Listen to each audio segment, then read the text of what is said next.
tonight. I'm just going to take a quick second here and make sure that the stream is up and running before I jump into the game. We have the right game tagged, we've got our title changed, we have got quality options, so that makes me a very happy camper, and we'll be jumping into the game. So we're playing Update 3, Gunning for Victory. I think this is going to be my second session in the new patch. I'm enjoying it very much. I do think that this patch was sort of broken out into a couple, or I'm actually not quite sure whether to call it a patch or an update, because obviously a patch can be very small, an update tends to be something that's a little bit more, I don't know, has a little bit more in terms of features and such. But let's take a quick look at the roadmap. So we came out of the hit and run update. The arsenal update's the one that we've been enjoying right now. Missile weapons, melee weapon variety, more enemy variants. We got a chance to see the missiles. In addition to being very visually appealing, they definitely add an interesting dynamic to the game. Maybe not so much in terms of stopping me from hiding behind buildings. I think I still tend to do that strategy quite a bit. But this game just keeps getting better and better as the updates roll along. So some of the other things that were mentioned in the Arsenal update when it used to be combined together on the roadmap. So this month, later on in this month, there will be ultra heavy weaponry, dash and melee improvements, and more enemy variants. And I think given the fact that I've sort of shaken my fist at the heavens a few times over the the height difference, the fact that the damage doesn't really seem to happen for my melee units, I've been pretty clear that I've been looking forward to the Arsenal updates, and certainly, even if it got broken out into two parts, I had the time of my life last session. And it's worth mentioning, I don't know if this is a function of the Arsenal update, or I definitely think there was a little bit of hubris going on, but I'm feeling like some of the decisions to stay and fight have some real cost to them. We face some incredibly difficult enemies later on in the game, and we definitely really needed to earn our wins. And I'm at a point now where I am having to flip out some units or some pilots just because they're taking too much damage over the course of the fight. As far as forecasted features, I'm going to assume that probably in the next little while we'll see an update to this roadmap in terms of what's coming up. But the remaining things that we've got listed are combat replay, pilot progression, invader nemesis, localization support, gamepad support, dynamic weather, and more. I seem to remember there were a few things that were mentioned in the lists that aren't actually directly on the roadmap anymore. And I haven't been following the Discord as closely as I would like, but I definitely get the impression that there are going to be more than a few little adjustments that are going to be coming along, which aren't necessarily reflected inside of these lists. I have a feeling that the better way to look at this stuff is things that have a fairly concrete deadline, more than anything else. Probably also good to get out of the way, because I've been a little iffy in terms of when I say this, but I was given a key for this game from Brace Yourself Games. I've been having the time of my life with it. I'm very grateful for it, but obviously I am incredibly enthusiastic about this game. There's definitely a reason why I've made it sort of my regular Monday game, but as always, it is important to disclose these sorts of things. So while I haven't been paid to say nice things about the game, I was given something which, in my view, has immense value, given the fact that I'm enjoying Phantom Brigade so much. But basically, I was given a key to show the game. I wasn't asked to say anything, but you should know that. The other bit of disclosure is this is currently an Epic exclusive, and while I will very likely be ending my affiliate relationship with Epic, not for negative reasons, they're changing the affiliate program a little bit, and a couple of the things that made it appealing for me are not really true anymore. And I will admit, there is just something about the fact that whenever I mention the affiliate link, there's always that risk that it turns into a debate about the Epic Store. And so in that case, it's just one of these things where it seems like a good time to sort of put an end to that. But until that happens, I do have an affiliate code. It's System Chalk. There's also a link inside of the chat. If you do decide to buy this game on the Epic Store, there is the possibility that you can credit me with a sale, and so there's another financial interest at stake in terms of my enthusiasm for the game. With that in mind, I will also say if you want to give 100% to the whatever the 100% less the Epic cut.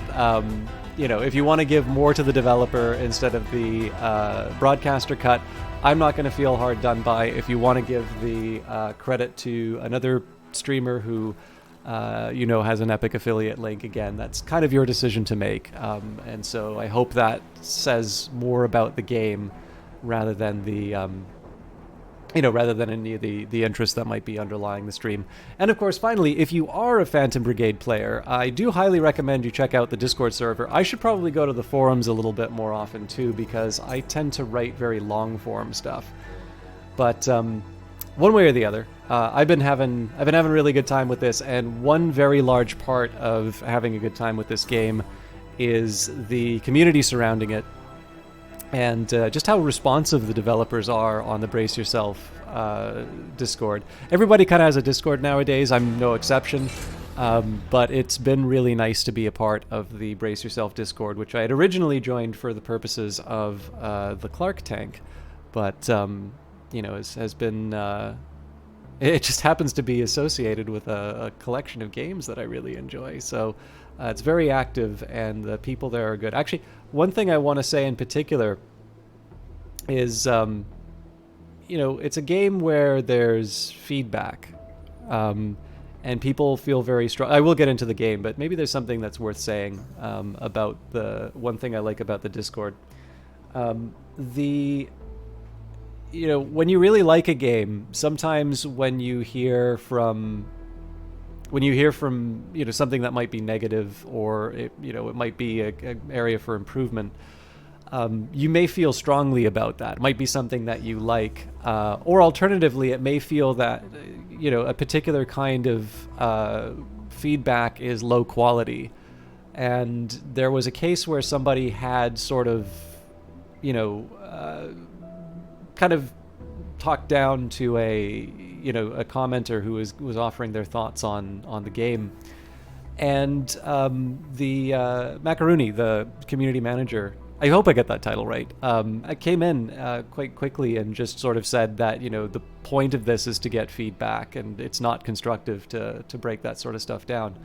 So when I say that this Discord is an enjoyable place to be, and it's one where I would really encourage people to participate, there's a few reasons for that. One, for me, I have a better game to play at the end of that process if more people talk about what they're interested inside of the games. But when I also talk about how enjoyable the Discord is, and just kind of the overall Brace Yourself ecosystem, because they've got a pretty active YouTube channel. They've got a very good Twitch channel as well. I was dodging it today because they were doing Industries of Titan, and I'm told that the changes are pretty substantial and definitely ones that are confusing people. So I'd kind of like to go in without any guidance from the stream, which is a shame because I actually really enjoy watching them. Oh hey, Brace Yourself Games. Sorry, I can't say the nice things anymore. Okay, well there you are. We're talking about their stream. But in any case, that stuff doesn't happen by accident. It is definitely something that very clearly has had a lot of attention that was put into building that kind of a community. And I found it a very enjoyable one to watch. One last disclosure: we did lose a pilot in a mission, and then I wasn't able to find a workaround for that issue I was having a little bit before. So we are on a slightly reverted save. We still got clobbered on the last mission, so it's not, but I know there were a bunch of people kind of talking about save scumming in the previous stream. We are doing one in which the pilot wasn't lost. So just, disclosure ahead of time for those of you that feel very strongly about it. I'm going to stop monologuing. I think I'm back to my 10 minutes before starting everything, and unintentionally. And I would really like to see more of the new patch. Encoded signal. You detect an encoded signal emanating from somewhere in the province. We could probably decode this if you think it's worth the trouble, says one of your pilots, but we'll need to stop and triangulate the source of the signal. So this I don't really see much of a cost for. We're already doing the repairs and the salvage, so it will kind of take us off of the path of liberating the province, but that's not the end of the world.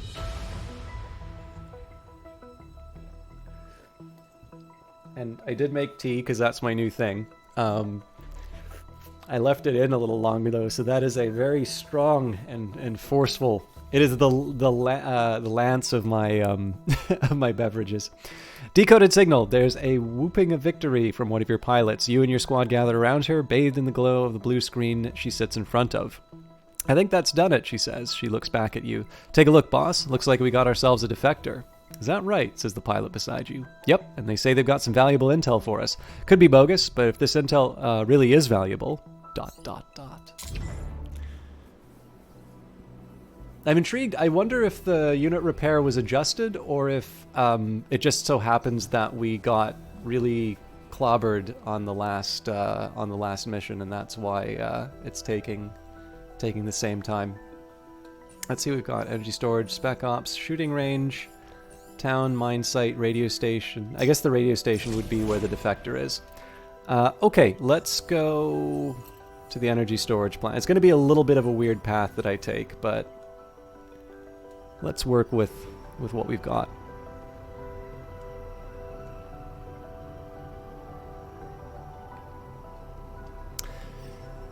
Now, the big lesson that I learned from last round, assault, you can attempt to gain control of the structure by mounting an assault with your squad. Suit up.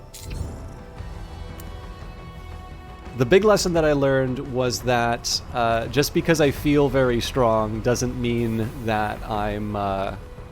doesn't mean that I can afford to avoid damage. So the prime directive is still avoid taking hits, and we're gonna change out the roster a little bit. However, so Polaris has been with us 72 fights. Foxtrot has been with us 73. Tango, I believe, is 76. Kilo 75. So we gotta, poor Tango is not getting a break. But Foxtrot and Kilo need some rest. And we can't have two Tangos. That would be too confusing. So let's put Golf in the... Yeah, Golf gets the Hermes. And it's India or Lima. We'll put Lima in the Sleipnir.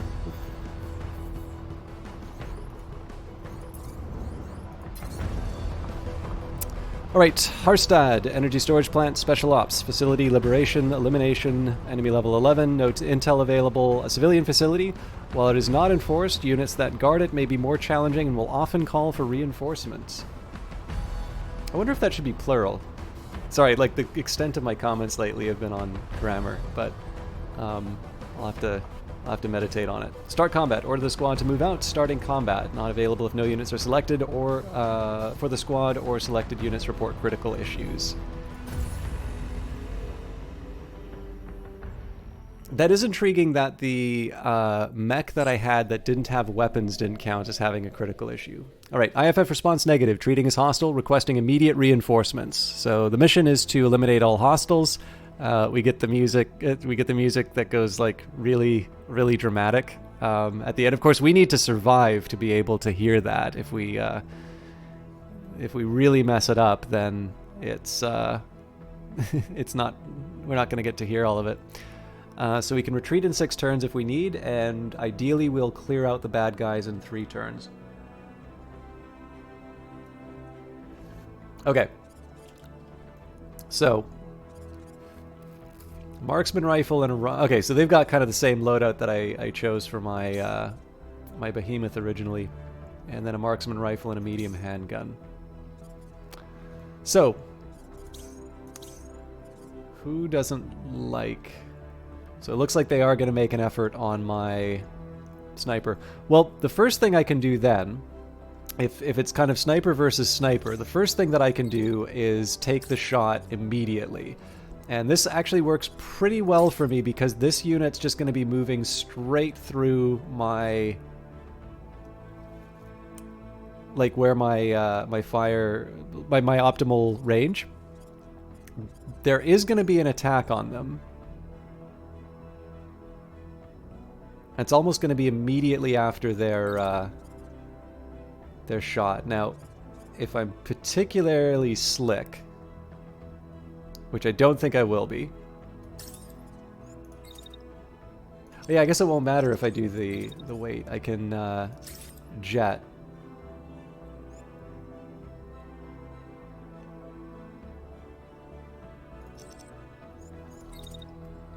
I think that's probably the right way to do it. One, because of style points, and then number two, it's probably the fastest way for me to get... what I really just need that first little bit of it, but it's mostly for the style. The other target is the Hermes. So the good news there is, of course, I can run all over the place and sort of neutralize the problems. I have also kind of closed off this avenue as far as my defense. Oh, hang on. There's another thing I should be checking, which is that they're actually using their marksman rifle. Yeah, 1 marksman rifle, 2 marksman rifle. Okay, so this target in particular is attractive because of their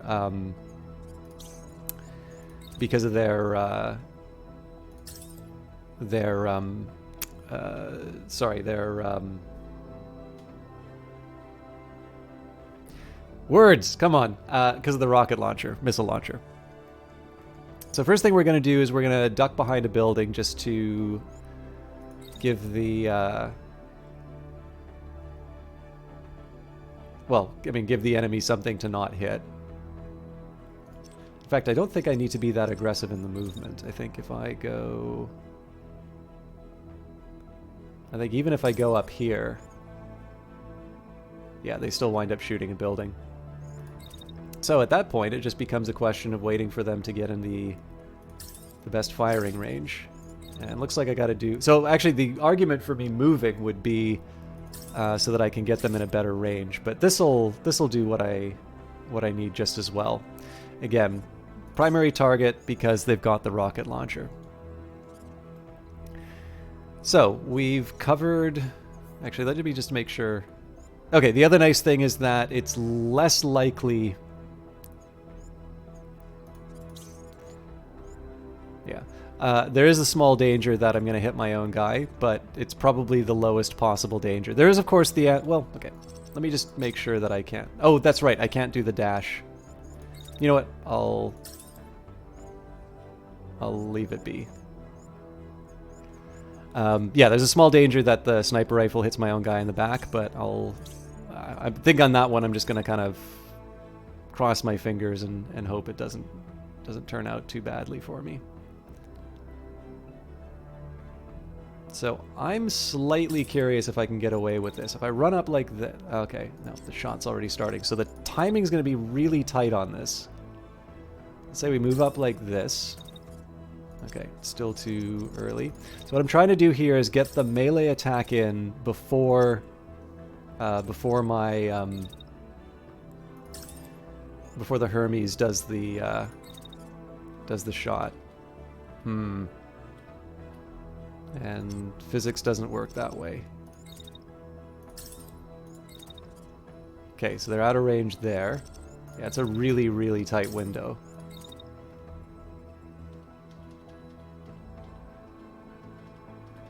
Okay, there's no way I can make that work with a primary weapon. Secondary, I do have a little more range. Okay, so if I do that, for the most part it's good. The only thing is well, you know what, it's right at the tail end of the attack, and it does put them in something of a favorable position for the follow-up.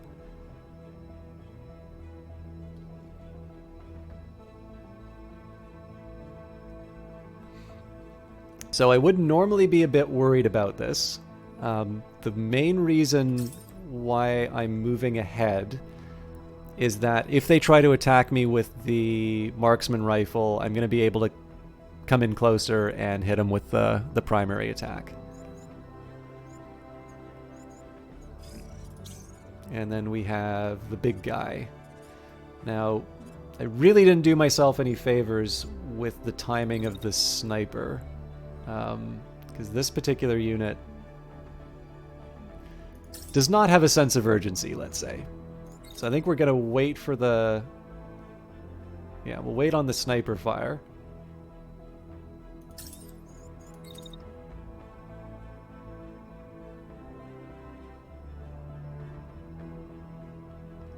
This is more of my precautionary measure than anything. But I am sort of going to be running into potential enemy fire here. Oops.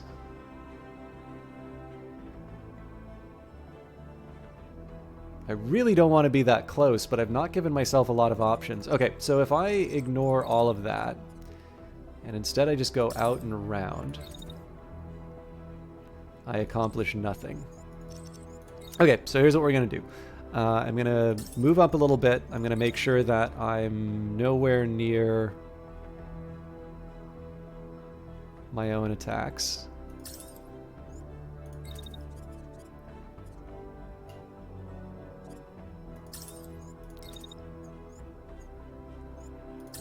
Alright, so it's definitely going to be a bad day for this guy. The last step that I'd really like... see, that's such a good range, so I'm going to wait it out. It pains me to do so. But I do want to start bullying this guy at some point. Okay, this is a turn that begs to be done in slow motion, so I hope you're all prepared.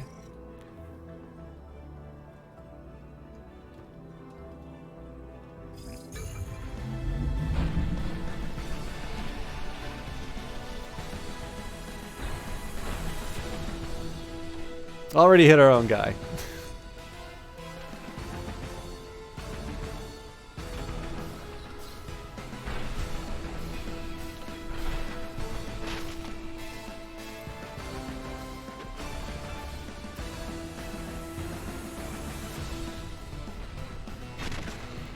We got lucky, we also hit their other.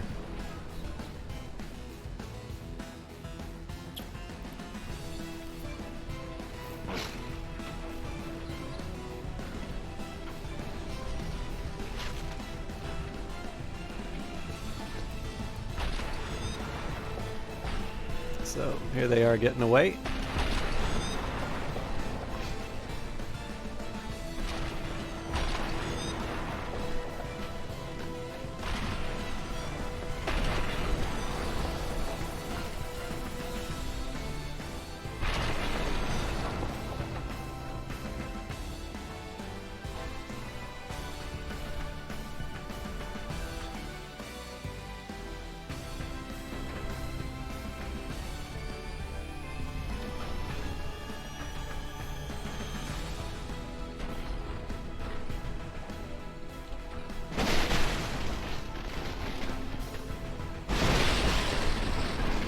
Okay, so the missile launcher is out of play now, and if this guy isn't done, I would be very surprised if they don't eject next turn.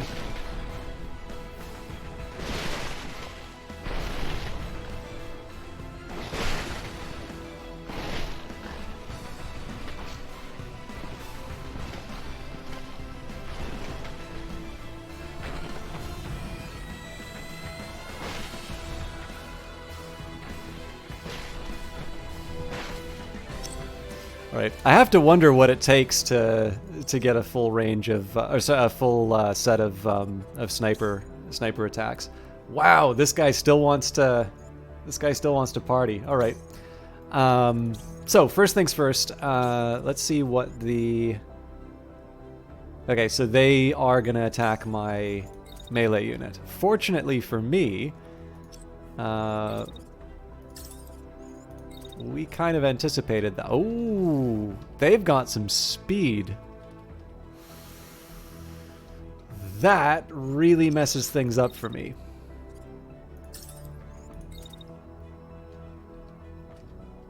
So it's not just a question of me getting there. Like, I gotta...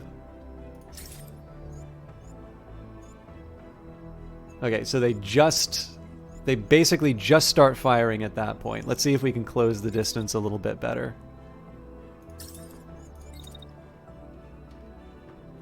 Okay, looks like we can pull that shot off.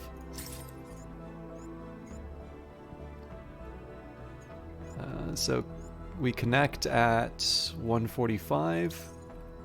The attack happens at 1.7, so they should be knocked down by the time that comes in. Olaf, thank you very much for that host. How you doing? I wasn't lying, by the way, when I said that I started playing Borderlands 2 off of you and Ariella doing a bang-up job with the first one. I've really enjoyed watching you two play that game. You seem like a very good instructor, and I think you two also have very good rapport, which is obviously apparent in the chat, but it's just nice to be able to sort of catch your antics in live. You can't wait to get to the second game? Oh, that's right, because you wound up doing a bunch of DLC, didn't you? I'm sure Phantom Brigade requires no introduction for you, but I don't think we'll ever be able to get Ariella to play that. For those of you who don't know who Miss Ariella is, I should take the second to mention her, because she's in Australia, so I don't always get a chance to sort of talk about her live, but she's actually a streamer who I met in Vancouver when she lived there. I have the odd, I have none of the desirable properties of being Australian, but I am in fact half Australian, and I believe I still have Australian citizenship for whatever that counts. I'm sure it just means I have a big pile of fines waiting for me for not voting. But Miss Ariella is definitely somebody who I like to be able to catch when I can, and Olaf is a big supporter. Also have a million S's in chat for some reason. Olaf is a very capable moderator, but in this case he's been taken part in the production of a broadcast, and has been taking her through Borderlands for what I'm assuming is the first time. All right, so it's likely the shotgun will be enough to finish the job. I suppose the question is, how much do I want to dedicate to the enemy? The other question, of course, is where this guy is going to wind up. So I'll move the sniper around the edge here. All right, that's out of range, unfortunately, so I got to be a little more...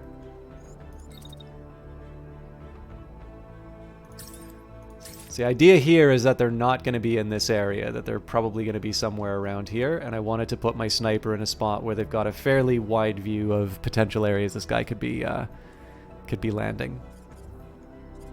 Okay, so I've got the shotgun taken care of. The question is, what else do I do about this guy? I could just, drop the shotgun for a second time. I overheat, though. Okay, so the good news is that if they threaten anyone, they're threatening the sniper, who's now out of range. So you know what? Let's just do the one set of shotgun attacks. We'll wait the duration. And then I'm going to move in.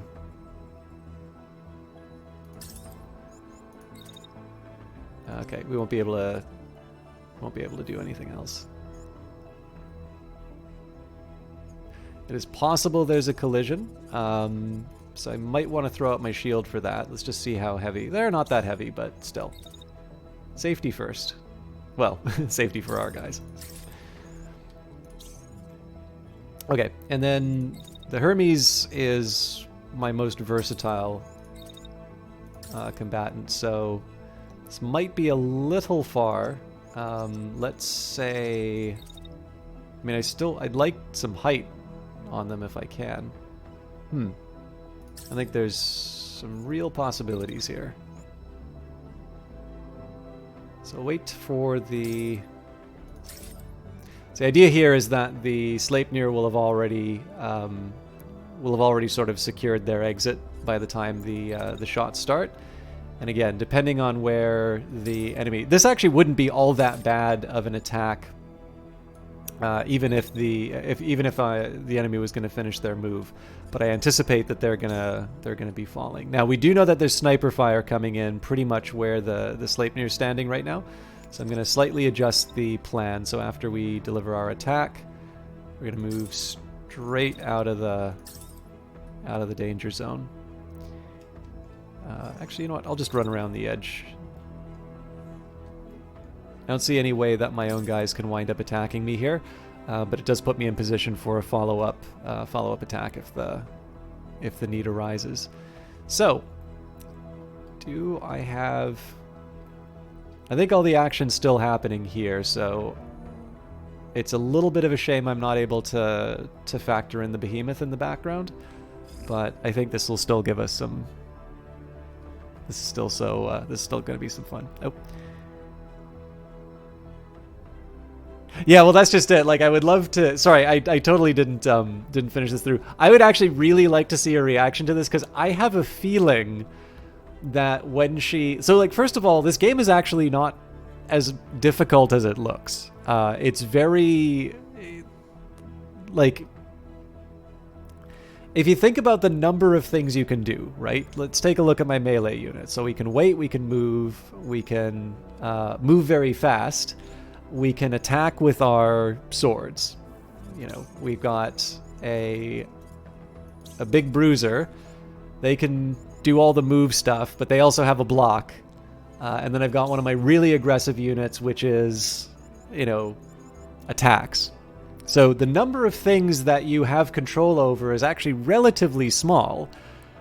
But of course, the reason this is such a good game is that even though you have a number of different inputs, of course, the fractions of a second really matter. The heat resources matter. Your ability to anticipate what will happen in response to your actions matter. And so it's a lot more about sort of thinking things through, which is obviously why I like it so much. But I really do think that this is a game that, you know, I'd actually really like to see your reactions to some big plays, but I know that'll never happen. So I instead present you all with my big plays.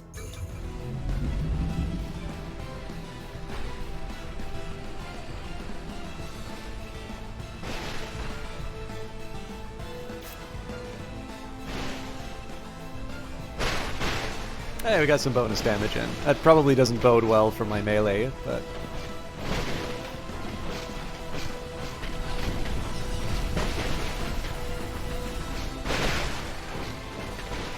I really want to see how close we get to getting a marksman rifle in the face.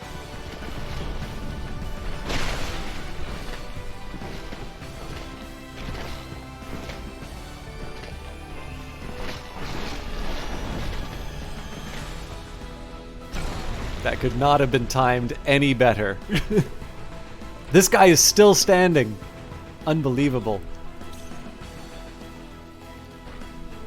Alright, now we get to watch the rest of this play out.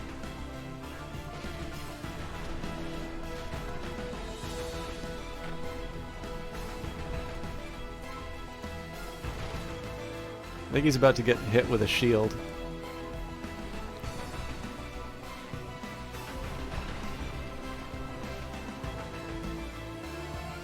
Nope. I did wind up hitting my Sleipnir.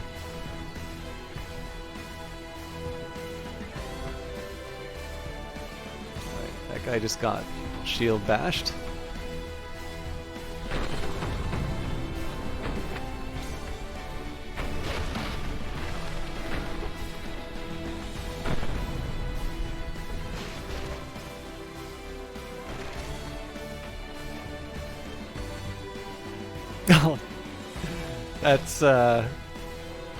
That's very nice of you to offer Brace Yourself Games. There's an ongoing, there's kind of an ongoing joke, because Miss Ariella knew me when I was pretty much exclusively streaming Crusader Kings 2. It was basically the only thing that my laptop could support. So I probably got this somewhat unfair reputation in the sense that it makes me seem like I'm a lot more clever than I really am for doing, you know, incredibly difficult strategy games.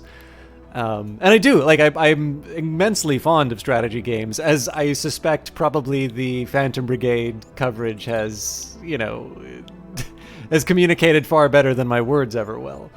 But with that in mind, like whenever I do find a strategy game I really like, I will always recommend it to her, and the response will always be not on your life. So, but hope springs eternal. All right, so the only problem I have with this approach is that I really would love the melee unit to come in for seconds.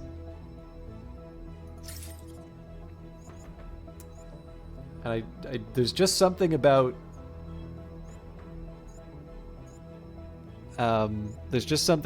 being in the range of a shotgun for that really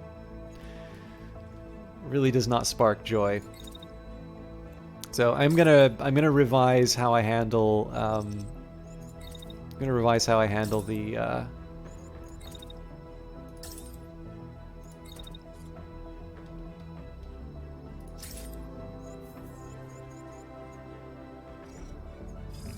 all right. Oh, they're ejecting. Okay, hang on. let's not go crazy. Okay. So the more sensible question, if I want to slightly improve my scrap, is who can hit them on the right-hand side. Okay, you know what? I have a few ideas here. So before we do anything, let's take our... Actually, I'm curious if I can just get away with... Nope, can't quite swoop like that, but I bet I can swoop slightly differently. Hey, now.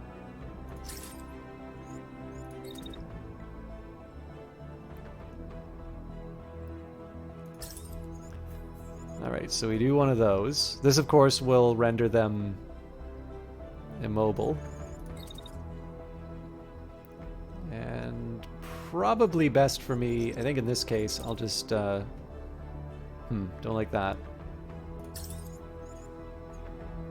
Yeah, I just want to scooch behind some cover. Now, on the odd chance that this doesn't work, I do want to be prepared with my shield, because of course we still have the reinforcements that we need to deal with. So I'll move up, but what I do want to do is... Hey, you know what? I can also take advantage of the cover.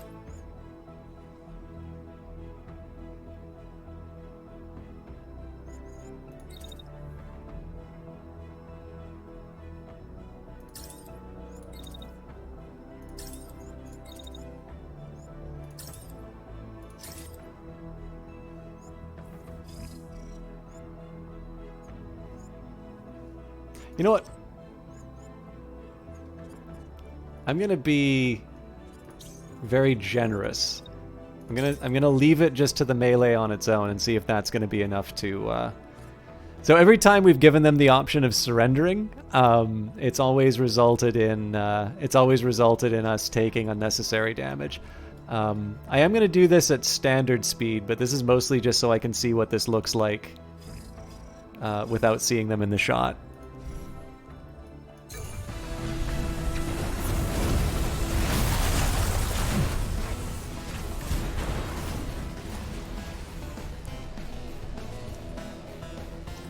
I mean, I'm happy with that. Approaching landing site. Hold out a little bit longer. Another squad standing by if we don't break this up immediately. Okay, 2 new contacts on the field and more reinforcements on their way. He's got no other option but to eject. This one's already ejected, so we're in pretty good shape to handle the newcomers.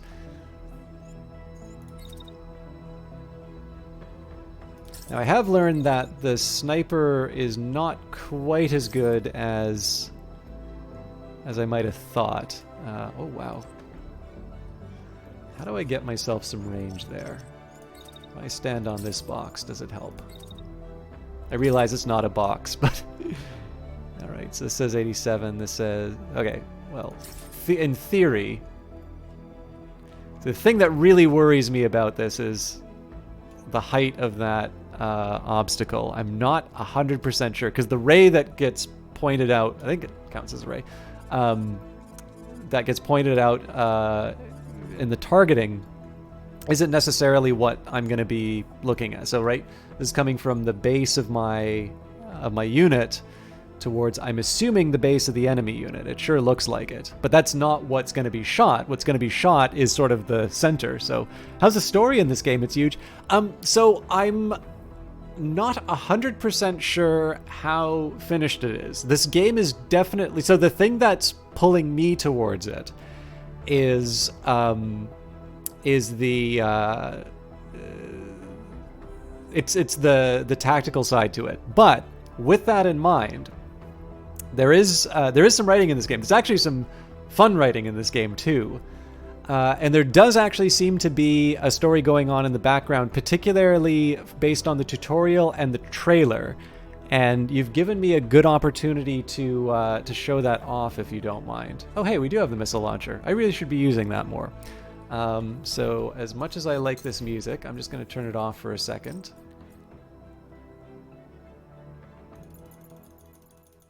I'll just do the master. Oh, well, that's interesting. I'll have to report that.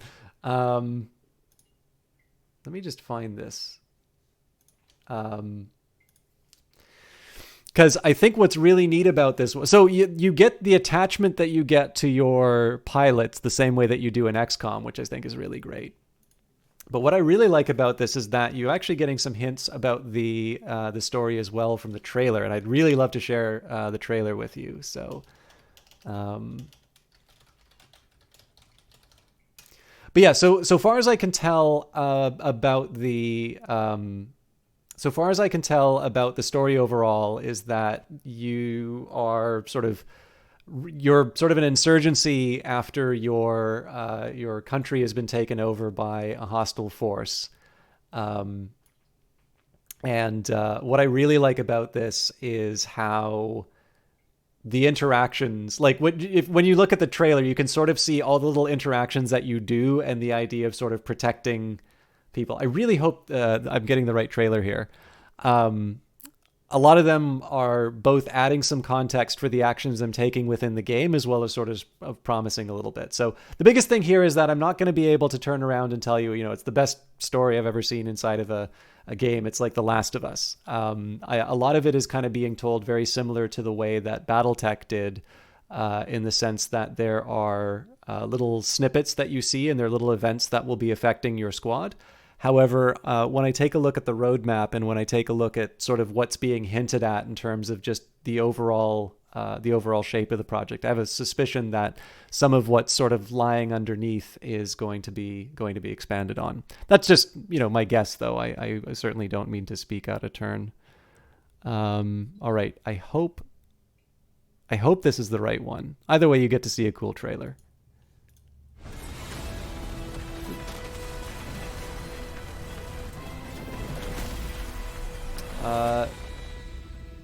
Life was so simple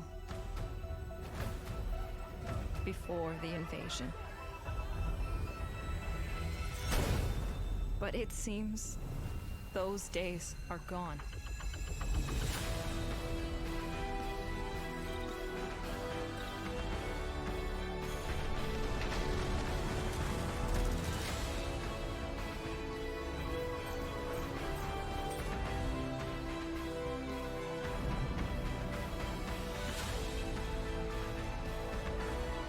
Heard faint rumors of a rogue squad fighting back.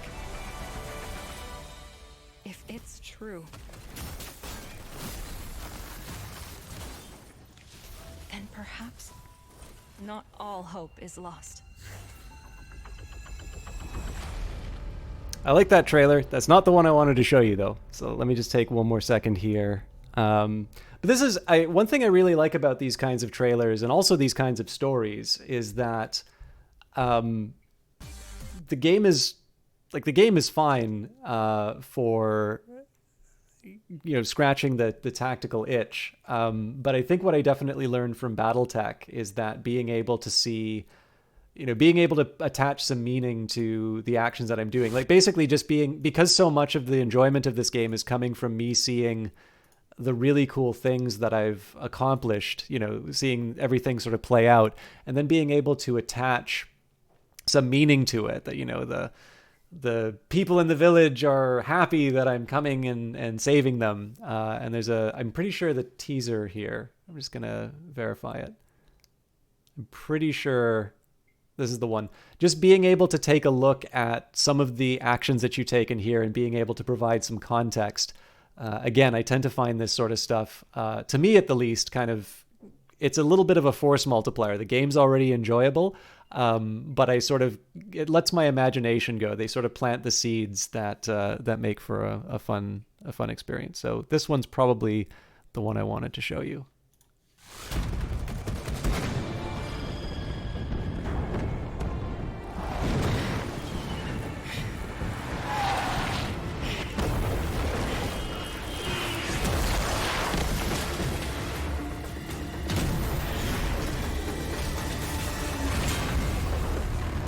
Get to the shower now!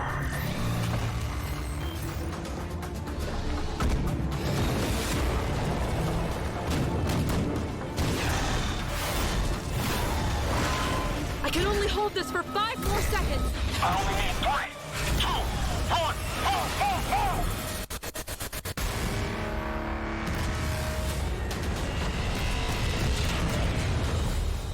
All local time threads are converging.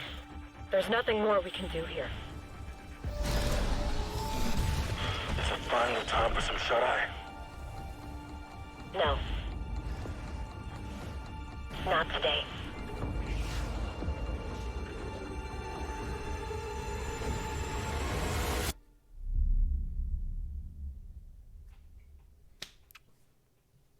I think that might have actually been the thing that prompted. Actually, no. There was a tweet that prompted me to sign up on the thing. Do you want to cover our games thing? But definitely, I think when I saw Phantom Brigade, I'm like, what's Phantom Brigade? And then I saw that trailer, and I'm like, oh yes, I am putting a check mark beside that one.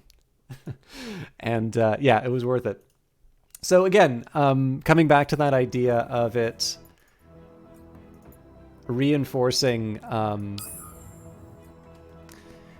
if somebody in chat who is here now is here at the end, please remind me to comment on that volume thing. But yeah, like, this is the thing. Other than the fact that it's a laser beam that just cuts all those tanks in half, we've done that move you've seen in the trailer quite a few different times. And again, right, like, I've got a bunch of people who had their fatigue up. As far as I'm concerned, meat is cheap. So, being able to imagine the conversation, it's like, do we finally get a rest? No, we push on. Again, it's just one of these things that adds a little bit more. So I'll definitely tell. I know this is a longer answer than you were looking for. It's huge, but right now a lot of it is sort of lying beneath the surface. But there definitely is something going on here, and I am very much enjoying the emergent stories that's kind of coming up as a result of the actions that I'm taking as much as anything that's coming in. But there are events that happen inside of the game, things like defectors and other other things that come up in the course of the battle, or not battle, of the liberation campaign.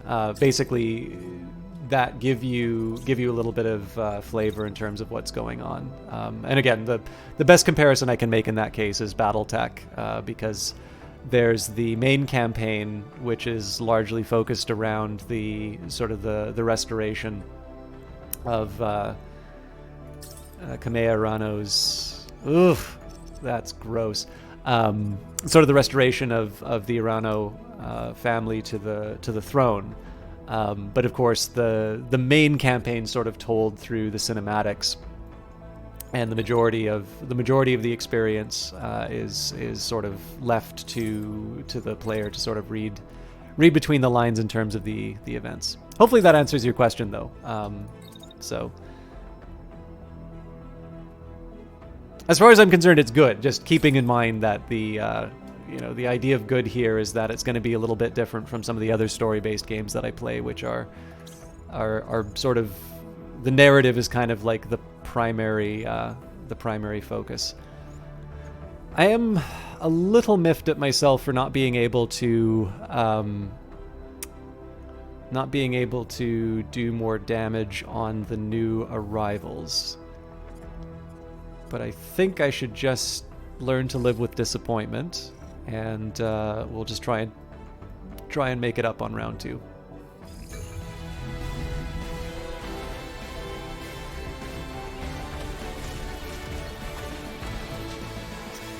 Still missed 2 shots. Oh my god. He might, yeah, he's already out. Okay. Well, we got him where it counts. Alright, so this guy, he is working with a sniper rifle. Now the good news is that I've got a big shield to laugh at him over. So I'm going to do a couple of things to twist things in my favor. So we'll jump forward. I will also say too, it's huge. Sorry, I don't mean to belabor the story thing as much. If that's something you're interested in and you're not already on the Discord, I would encourage you to ask it, because I obviously don't know exactly all of the plans. But if that's something that you'd like to have sort of an official answer on, I'm sure if it's not already inside of the Discord or the forums, I'm sure you'd find someone who can answer that.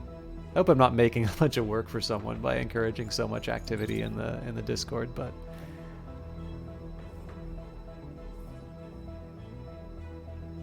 one of the things I'm actually looking forward to, which I think will be enabled, I believe there's going to be mod support of some kind at least, and I'm kind of looking forward to writing in some sort of scenarios. There was, some of you may remember that there was some dispute over, not dispute, but there was a question about the use of the word sheaf. And that actually got a very quick response. I was shocked. Well, not shocked, but I was surprised and delighted at how quickly that got a response. But it also prompted some discussion in the Discord about what a sheaf was. And whether or not that was the appropriate word, which, if you're curious, yes, it was the appropriate word and the intended word. But I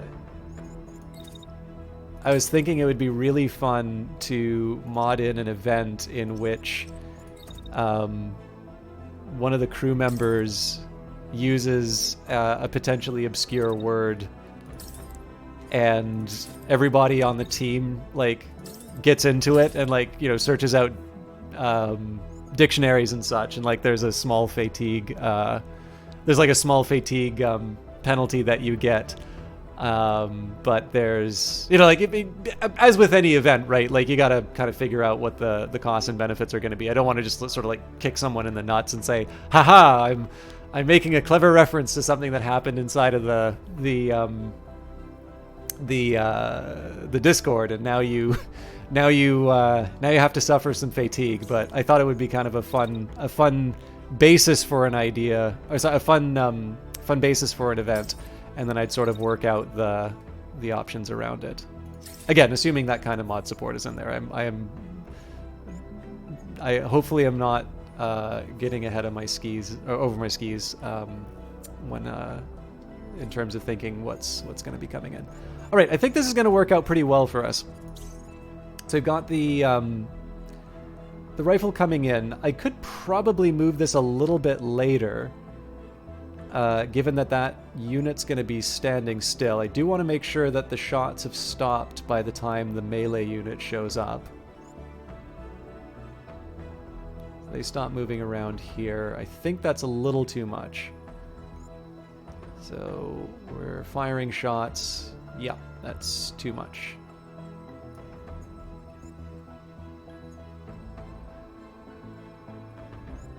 Even then, like, there's a possibility we might get hit. I'm also going to move the attack up a little bit. I'm running some risk as far as heat is concerned over here, but... Okay, overall looking good. I do want to get my melee unit to safety, though.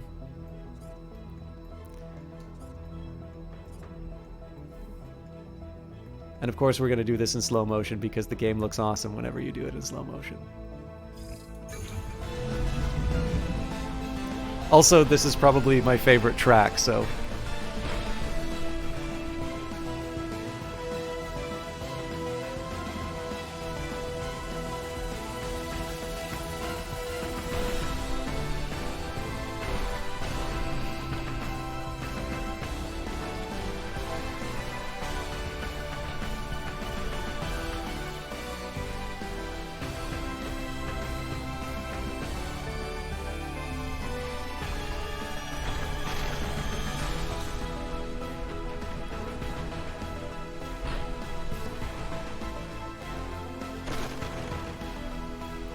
When it hits, this thing is a nightmare.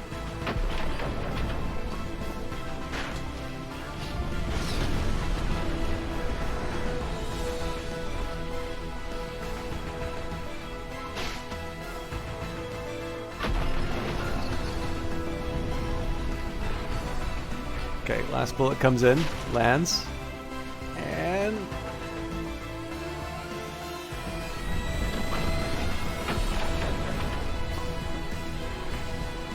Good night.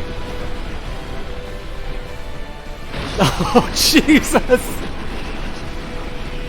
Oh, that's satisfying. So yeah, if that's not clear, there was the first set of... So there's a lot that gets modeled inside of this game, like as far as the terrain damage and that. So if you notice, there was the substance of the damage that was done to... this poor mech, which is now ascending to the head. Their soul is being taken to, well, I guess it's all Norse names here, so presumably there's a Valkyrie that will be added into the final version to bring them to Valhalla. But this is great to look at. So there's the first set of damage that happened to them from the sword hit, but then the last little bit of damage that pushed them over the edge was actually colliding with the building. That is really spectacular. I had no idea it was that detailed. All right, so I think the real problem here is that it's not clear to me where the next batch of bad guys is going to come from. So I'm going to move my melee unit sort of to the middle here. I think I'm actually going to do that for the lance as well, seeing as it's slow moving. Given that the bad guys did show up in this area last time, you know, maybe this is where the dropship can only land. But I mean, this guy wants some extra range, so the alternatives aren't terrible. And then the Hermes can move really quickly, so I'll take a risk, but we'll do the best with what we've got.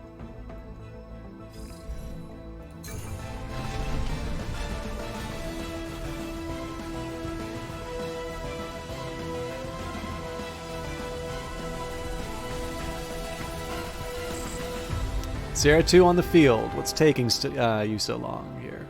Surround them and finish them off. Okay, 2 new contacts. Turns out our guess paid off. Now these guys, just looking at sort of the silhouettes, they're beefier. Let's take our sniper. Well, you know what? Let's give the sniper a little bit of time to. We'll let him get settled before we start. Ah, that's interesting. So I bet you that building's gonna be. The crew has learned from the last encounter. Okay. So one problem I'm learning with the design of the Hermes is that I preserved that thing for a reason. I don't want to smash it.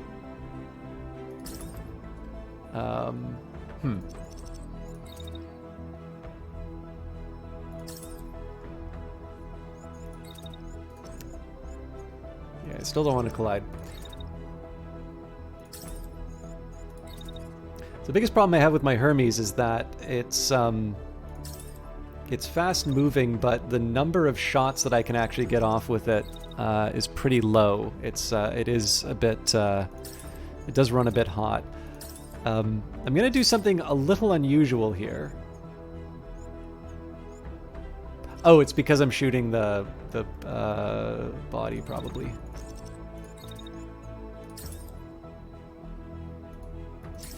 Yeah. So I'm going to try and get as much in terms of firepower on. Okay, so I can only get 2 of these. Now, the nice thing is that I'm going to get them in nice and close, so we'll let the heat run up. The next thing I'm going to do is run around the corner. Oh. And the reason I'm doing that is, as cool as it would be to kind of put the Hermes in the back here and just, you know, go to town on these two, again, you can look at how quickly my heat builds up, and these guys have guns too. It's not the best idea to just sort of stand around and wait for them to counterattack. So we're going to sneak behind a building and be ready for the next shot. That's going to be the other thing that I do with my melee unit as well. Let's see if we can get them in. I think this would be the best place for them. Oh, well, this would be the best place for them if I didn't collide with my own guy. So I feel like this gives me a pretty fair opportunity to, like, again, I'm sort of guessing here based on I can't hit them in the air, so the game's probably not going to let me do this. But this, at least, I feel like I feel that this kind of gives me a fighting chance. Now, the one real problem is that I really think I'm going to wind up disappointed with the sniper's performance over here. So I'm going to use the dash to kind of get a head start. Ooh, I might have to do 2. I may not have...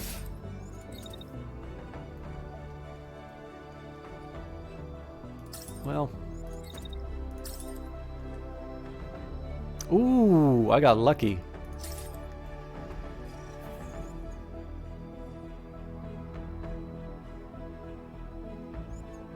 It does constrain my melee unit, though.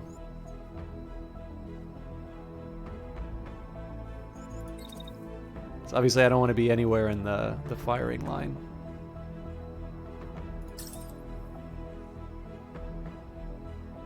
Yeah, actually the Hermes is also in trouble.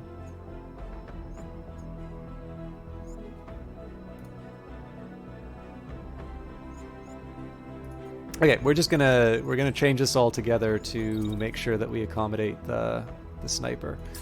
So we run up.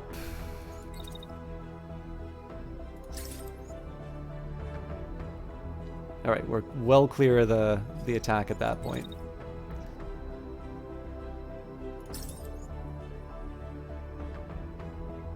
All right, so I wind up on a hill, but I'll be able to move.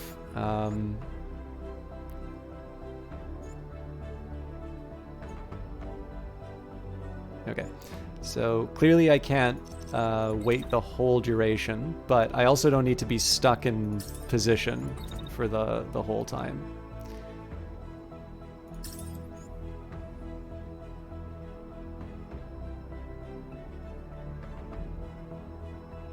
I mean, technically I don't need to be... Yeah, hang on. I can be a lot more sensible about this. I don't actually need to be at risk from the sniper at all. I can still pull off that shot. And then we move behind cover. Alright, so we'll watch that play through.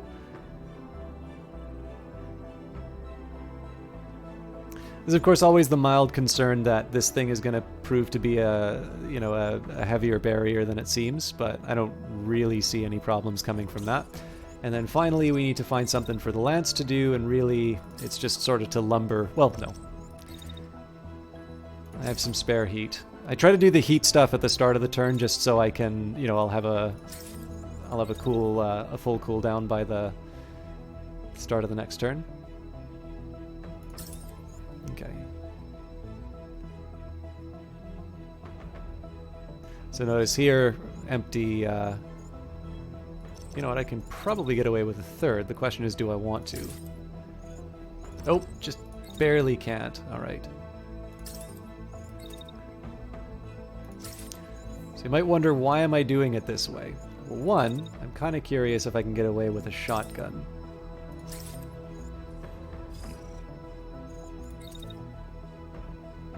I'm going to do it moving to the side here so that if they do an attack immediately following, I'll be able to duck behind the building. But as far as heat management is concerned, I sort of cross the maximum distance, and I still... I cross the maximum distance, and I still don't have any sort of residual heat from those movements. So I'm going to do this at full speed just because we don't really know what's going to be going on with the bad guys, and I mean, it's just going to be a pile-on, so...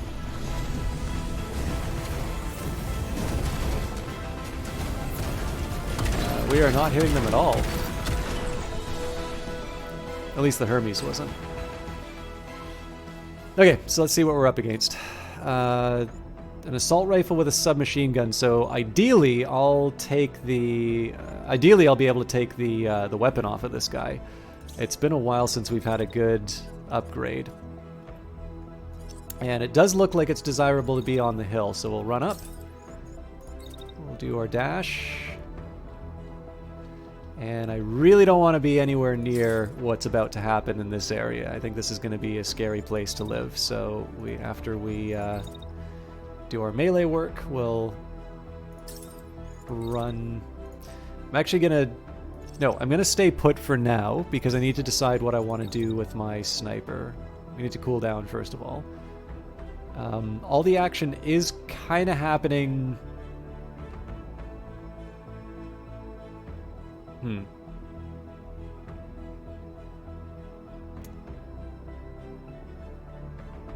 Tricky.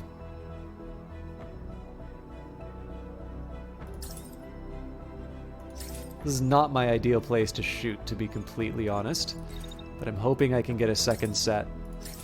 Alright, so if I push this thing earlier... No, it's just a question of where I transfer the heat damage. Okay. The thing that scares me about this one is that I'm transferring all of the heat to the start of the next turn, which means I'm not going to be quite as effective next turn. However, it does mean that I'm going to be shooting a sort of a stationary target, or no, it's not even a stationary target.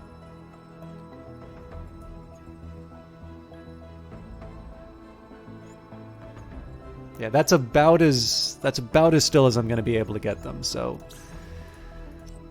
We'll leave them in peace there. I think it would be nice to get my... see, this is the tricky part. It would be really great to get the Sleipnir in for second. So if we just go... Yeah, we take a little heat damage there. We can run it off. Okay, let's just see how that works. So, primary attack, that guy gets knocked on their... they get knocked over for the turn. Then we... Alright, so there's a small risk that we get hit by whatever attack they're performing. Ah, it's a missile. Okay. So...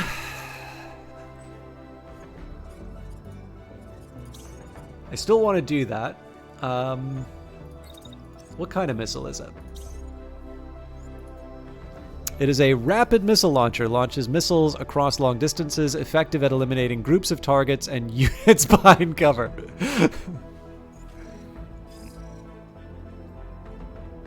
What's the target again? Alright. Well, life's about to get interesting for the Hermes, I think. So the new order is fire everything at them. It's too hot to fire everything at them. Okay.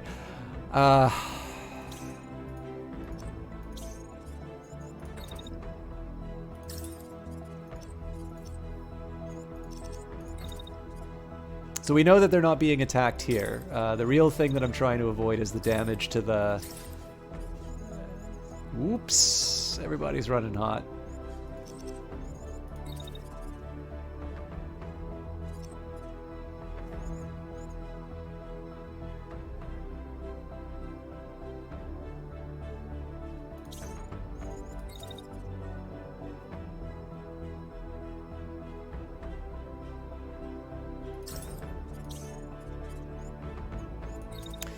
This is probably going to massively backfire on me, but I really want to see how it works.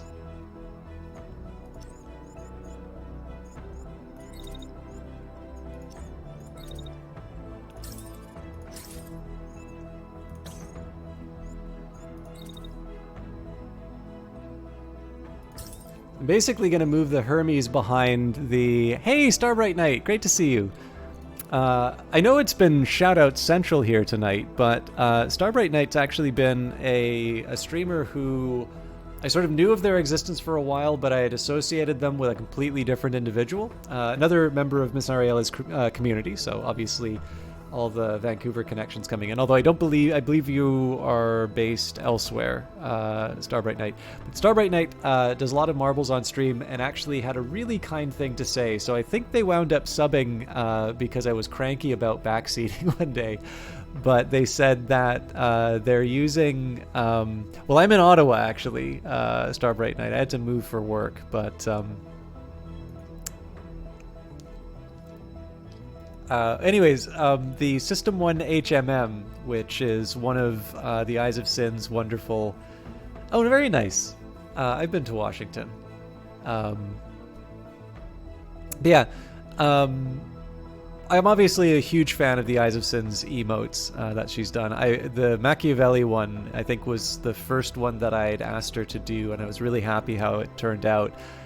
Starbright Knight actually gave a really kind little comment and said, you know, I hope you don't change that because I've actually found it very helpful in setting up the sort of the next round for marbles on stream. So while I have no intention whatsoever of changing that emote, you know, it was actually really nice to hear that emote be appreciated because it's a, you know, I think the Eyes of Sin put a lot of work into those, and it's really nice to see something like that be recognized. So, also just a very relaxing and very very enjoyable streamer in his own right. So, okay, so the idea here is I'm trying to get the sort of the lance to stand between the missiles. I mean, there might be an argument for me to just run up. Ooh, that's a fun idea. All right, we're gonna learn about missiles today. All right, so then we say, oh, you want to fire missiles at my friend, huh? I gotta be careful about this because I got a melee attack coming in as well, but... Okay, it tickles my lance, so... And we tend to know how those confrontations work for the Sleipnir.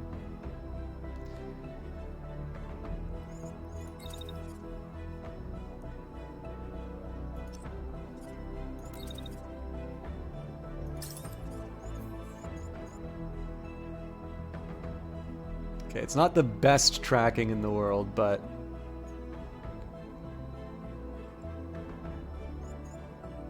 I am a bit worried that I'm going to be letting some attacks go through, but it is possible for me to sort of work it with the lance.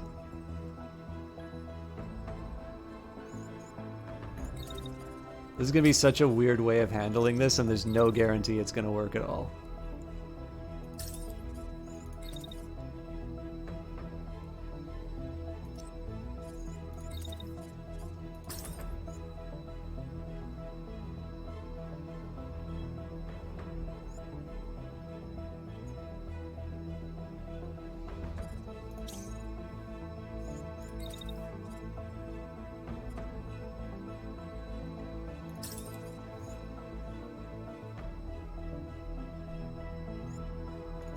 Okay, I think the party's got to end here.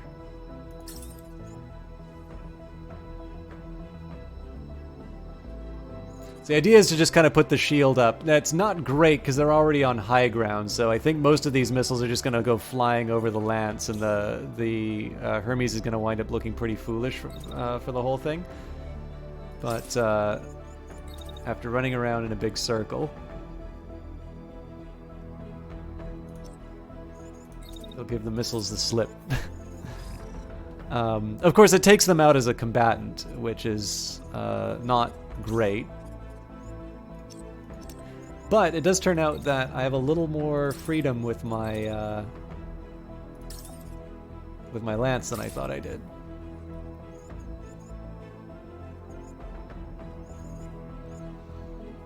Hey, Night Valian, good to see you. Yeah, we're having a great time with this, actually. There's a great little moment where we got a good melee attack, which brought the guy down to a sliver of health, and then they banged into the building, and it took him out, so that was a lot of fun to watch. Anyways, okay, I'm going to do a quick recap of the actions that my people are taking, because I actually really want to see how this turn plays out. So near the end, the sniper's just going to go and do their sniper thing. I don't really think that requires a whole lot of elaboration. We're sort of ignoring this unit because the melee unit's going to come in and take them out pretty early, and that's to largely avoid the primary attack. We probably have less to worry about from the main weapon anyway because they're down to 25 health, so it's possible we take... you know what? It's actually unlikely we take the arm off them because the attack's coming from the other side. The melee unit then, after doing the attack, turns around and does a secondary attack on the unit that's firing missiles. In order to handle the unit that's firing missiles, we start with both the remaining shotgun attacks as well as the Hermes using its assault rifle. The Hermes then ducks behind the lance, which will put up its shield and hopefully tank as many of the missiles as possible. Now, if I had my preference, I would have actually had the lance go right up in front of the missile launcher, but I do need to get the melee unit out of the way. So they're going to complete their attack, and I mostly just want to see how the missiles behave in this situation anyway. Once the missiles have been launched, the idea for the Hermes is to then sort of dash to try and take them off the scent and go behind cover. But it's really any kind of there's anyone's guess as to how this thing's going to turn out. So it's why we watch in glorious 3D.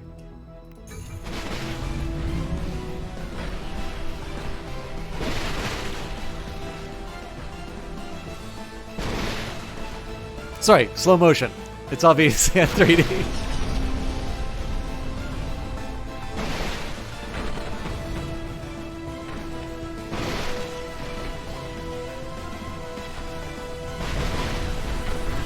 That's great news.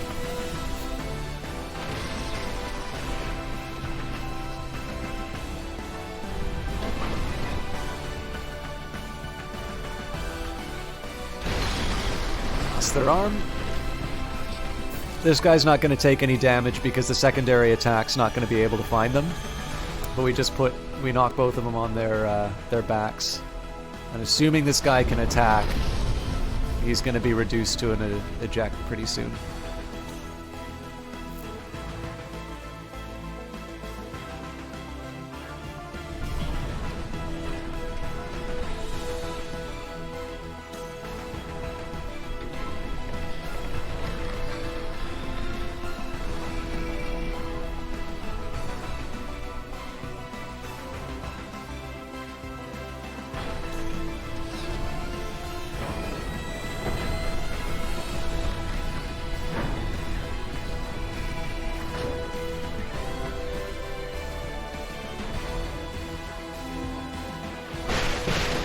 Well,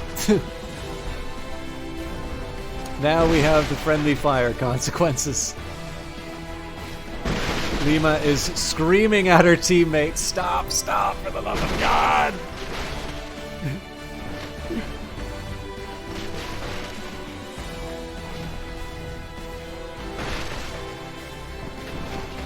I really messed up the angle. Or no, I didn't mess up the angles because I didn't think that thing was going to be on the ground, so that's why I got so much friendly fire.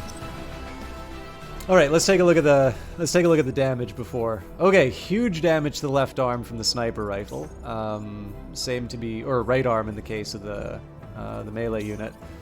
This guy is going to be attacking with a submachine gun, and this pilot has seen better days. They're just peacing out. All right. Well, I think we have an easy answer for all these problems.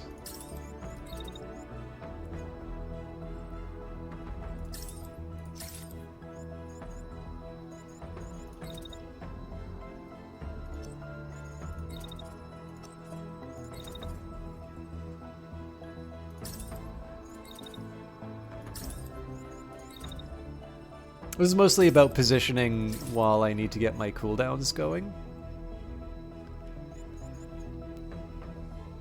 And it looks like their kind of primary target of hate is the melee unit. So one thing I could try and do, of course, is just turn around and do a melee attack, which would be great for knocking them on the ground. I might even get away with it, but there is a heat consideration, and there's just, in my view, there's no point in putting this unit in any more risk than it has to take. So we'll put him behind the building for safety.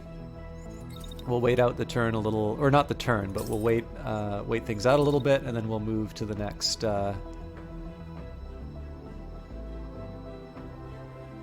safety position.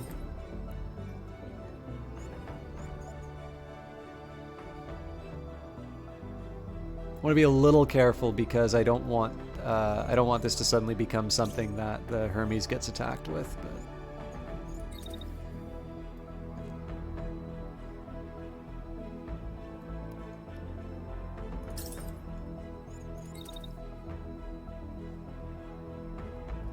I'm just trying to think of where I can put this unit for a better turn 2.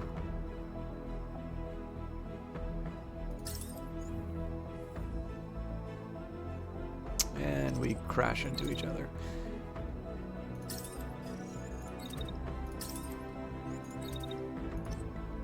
I'll refine it over time. Okay, so the Sleipnir's in safety. The Hermes is doing the pair of attacks that they can, and that means that the Lance kind of gets free reign on this opponent.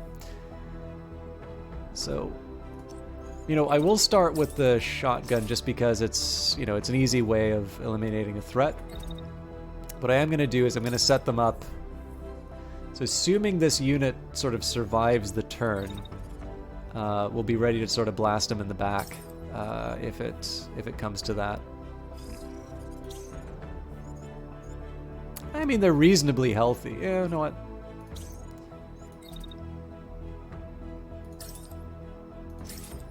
Call me cautious. Who doesn't have orders? Oh, the sniper. I think you've done enough, Polaris. We'll speed it up.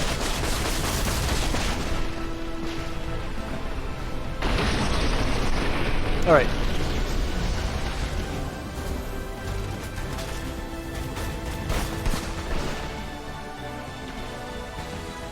The game seems so fast because I spend so much time in slow motion, but it just looks so good. All right, that was fun. We're back into our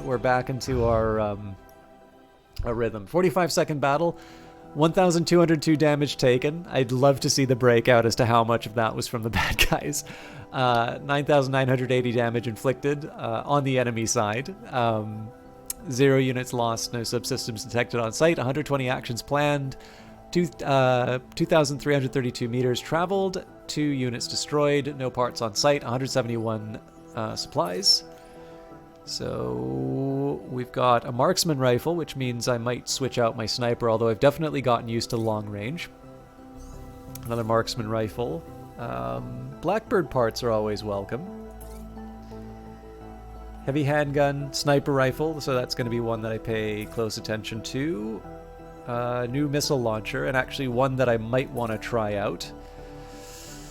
Yeah, so the real shame here is that no assault rifles. Those are really hard for me to come by, it looks like. All grays, though. That may not mean anything for the weapons, but I probably won't be touching those body parts. Like, in terms of putting them in my mechs.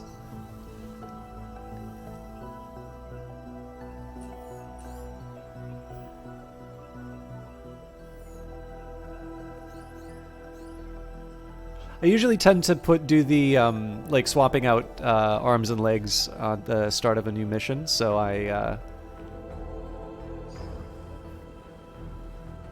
I'll continue in that tradition. I am trying to decide, though, who I want, or where I want to go. So I could go to the Spec Ops space and do another siege, or... Oh, okay, so actually it's huge. You were asking about You were asking about story. So here's an example in terms of some of the story inside of the game.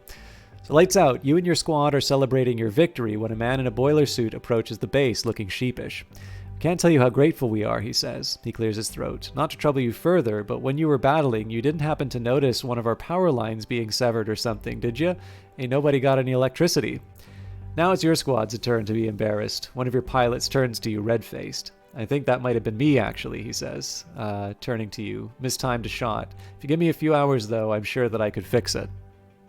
So this is, I'm pretty sure this was brought in, I don't think it was the last update, but the update before. And they're sort of talking about sort of the consequences of your actions, right? If you want to do movie analogies, it could be Team America. And seeing Paris leveled in order to deal with the opening attack, or I would actually argue that the game Into the Breach is basically all about this, which is you watch so many of these mech or sort of just movies where there's like large titans fighting, and nobody really seems to care about the fact that the city is utterly obliterated in the course of saving it. So this is a great little example about how, you deal with the consequence. As an aside, like, some of the stuff that I did in university was related to insurgency. And there is very much an idea in terms of an insurgency not being able to survive without the support of the populace. So it is actually kind of interesting that you do have these moments. It's already built inside of the game in terms of things like hope and whatnot.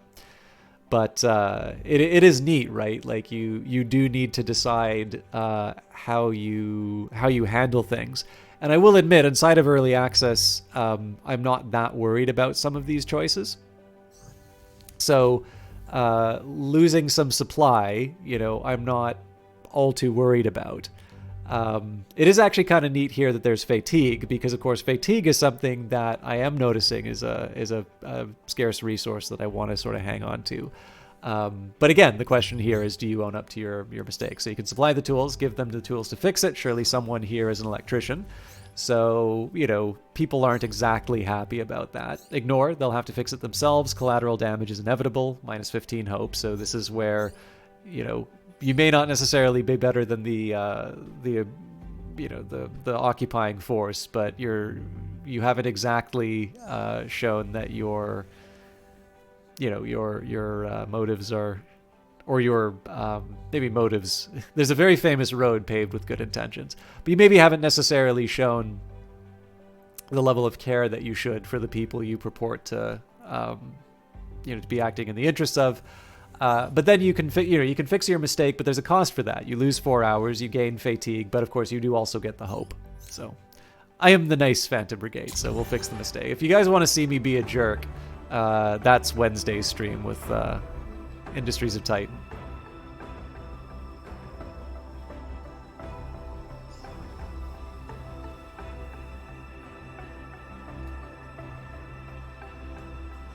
Actually, I think I've changed how I'm gonna do the move as well. Power move. Oh, that's a really good line. Power move.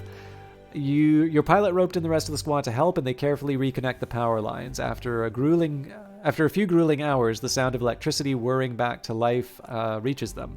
The man who reported the problem comes out of his house looking very pleased indeed. Thank you, he says. It would have been a lot harder for us to fix without those mech suits. It was our fault. It was only right that we fixed it, your pilot says. We'll be singing the brigade's praises, that's for sure, he says. He hands you some bottles of cold beverages. These are a small token of our appreciation. Your crew, frazzled but triumphant from their electrical work, are more than happy to take them. I feel good about myself after that. But yeah, so that's a little bit of an example of some of the writing in the story in the game here. So I think the writing in the game is quite good. But the overall story is sort of told in these little vignettes to give you some grounding in terms of what's happening. And again, I'll admit I'm a huge fan. I mean, I like the trailers in general, but I'm actually really fond of this, of the idea of sort of the trailers sort of enhancing my enjoyment of the game in the idea of sort of giving me a little bit of a mental image of what's happening as I'm issuing these orders. So I was originally probably going to head down and then go up like this, but I think what I'll do instead is I'll take at the radio station. I believe that was the potential defector. And I think I'll just sort of do hop, hop, hop, hop, hop, or possibly hop, hop, hop, hop, hop. Onto the radio station. Monolith 314. A lonely little radio repeater station located in the wilderness. Intel is unclear on how many units, if any, are guarding. Well, there's usually a few no matter what. Oh, also, again, continuing in our wonderful tradition of shouting out very good streamers, got Night Valian. Now, you did say that it was Yakuza February, but it is the 1st of March, so I don't know what you're currently streaming right now, but Night Valian's been a little bit of a gem that I've discovered through originally Kid Fox's Lucifer Within Us, a very good mystery game that I sort of feel was hard done by when it first came out. But ever since then, I've sort of been able to watch them stream a lot of games. I get the feeling that when Phantom Brigade comes to Steam, it's going to be something that Night Valian is very interested in covering. So obviously, something to look forward to. But if you follow them now, you will get a chance to watch. You'll get a chance to watch them stream the later version of the game. That with all of the improvements that will come clearly from everybody's excellent comments and suggestions on the Discord, right? All right, on approach. You approach an isolated radio broadcast tower. It appears eerily calm, and yet the base is picking up too much seismic noise to detect if there are mechs nearby. A bit worrying, isn't it? One of your pilots says to you in hushed tones. Not sure if we should approach this. Now, I need to double check how this works. The fatigue system was a little confusing when the game first came out, and they've done a better job of sort of... I mean, the one thing that's actually really nice is it's not even the fact that they sort of rebased the numbers, but it's the fact that they added smiley faces and frowny faces. But I sometimes get the feeling that the signs are flipped on some of these. Like they have the values from the old events rather than the new ones. And the thing is that I've been spending so much time in the tactical game that I haven't been keeping very good track of the fatigue. But the trade-off on approach is this. So you can stake out, take up flanking positions, and wait for hostiles, -10 fatigue, flanking advantage in combat. Recon, move the base closer and prepare a recon squad. Risk small squad size to lower the chance of a fight. And then you can charge, deploy a full squad, and comb the place. Risk being ambushed for more firepower. So this I actually think is probably one of the more interesting events in the game. What I mean is that in terms of the decision-making process around where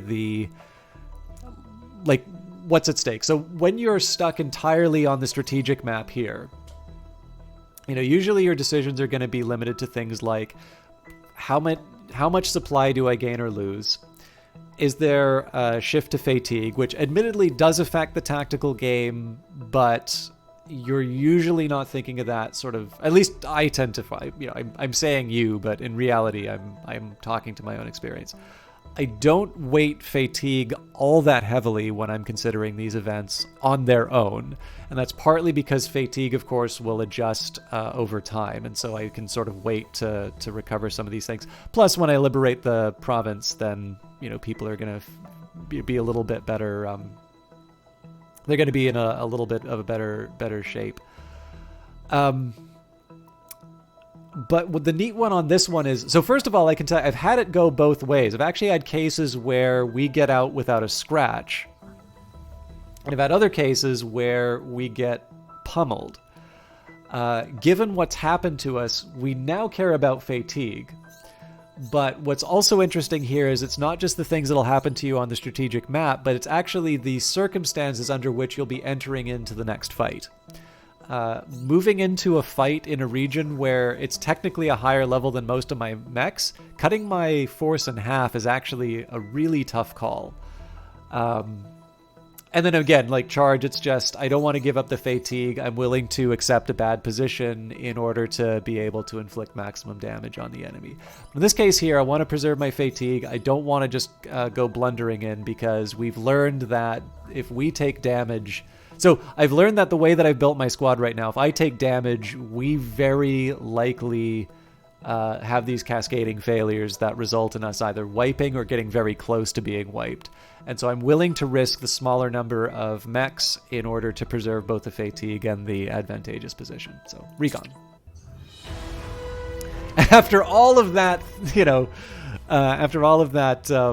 description, it turns out we got a swift extraction. So, swift extraction. 2 of the best mechs in the squad go in, to retrieve the defector quickly and quietly. Can't see anyone, they report. Eyes on the defector. It's not long after you see them sneaking back to base, flanking an enemy soldier. I didn't know you get if you get to me in time, she says, relief evident on her face. I promised information in exchange for this extraction, didn't I? She hands you a sheaf of paper. Hey, there we go. This is my one contribution to Phantom Brigade. And you enroll it to find valuable industrial blueprints. She's also brought some supplies from the station with her.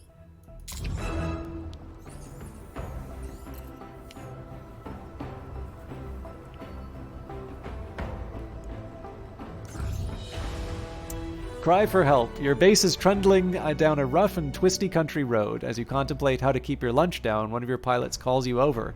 See that? The pilot says. She points at a young farmer who's waving you down. Reckon we should stop? So we could ignore it. You don't have time to waste on this, or see what the woman would like. Cry for help. Oh yeah, whenever the music changes, I'm like, oh, something's happening. And it's red, so it makes me feel like it's bad. You call for the base to stop and climb out to talk to the woman. Oh, thank goodness. I've been trying to find someone to help us all day, but nobody would stop for us. What's the matter, one of your pilots asks. A garrison of soldiers came to our village last night. They've been looting the buildings, scaring the villagers. We don't have any way to fight back. Will you help us? That's what we're here for. Yes, they clearly need your help. Go into the raided village and scare the enemy soldiers. Well, yeah, we know how to scare them with friendly fire. All right. We can attempt to gain control of the structure by mounting an assault with your squad. Suit up.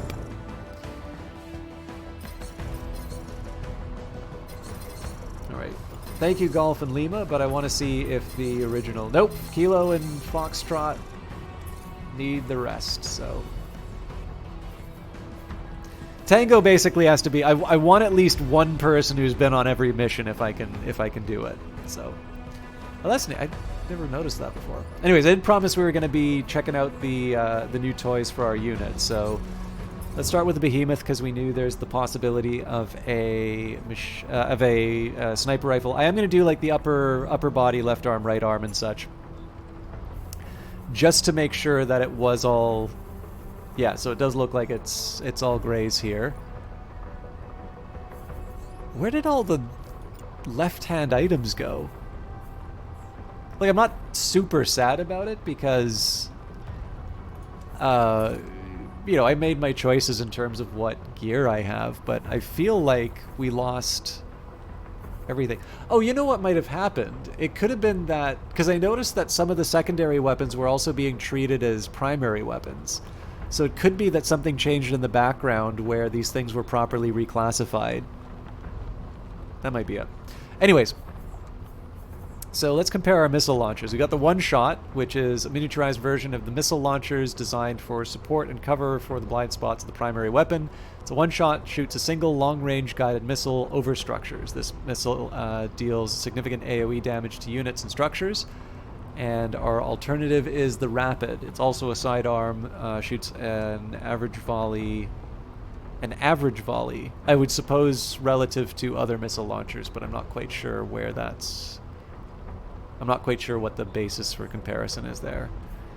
Okay, so they're much slower than the One Shot. Proximity fuse. Oh man, there's so much I need to pay attention on these things for. Huge radius on these things in comparison to the Rapid. No, sorry, other way around. So my existing One Shot is a big boom. Damage radius 10, impact 70, impact radius 12, and a fast projectile speed. It's also unbelievably hot.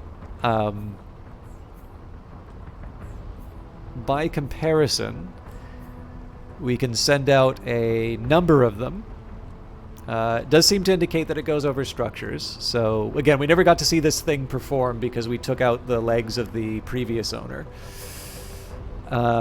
20... So this is the other thing that I'm interested in. Oh, it says 6 shots here, so there's less mystery there. So 6 shots, 71 damage each. So the overall damage in the volley is higher.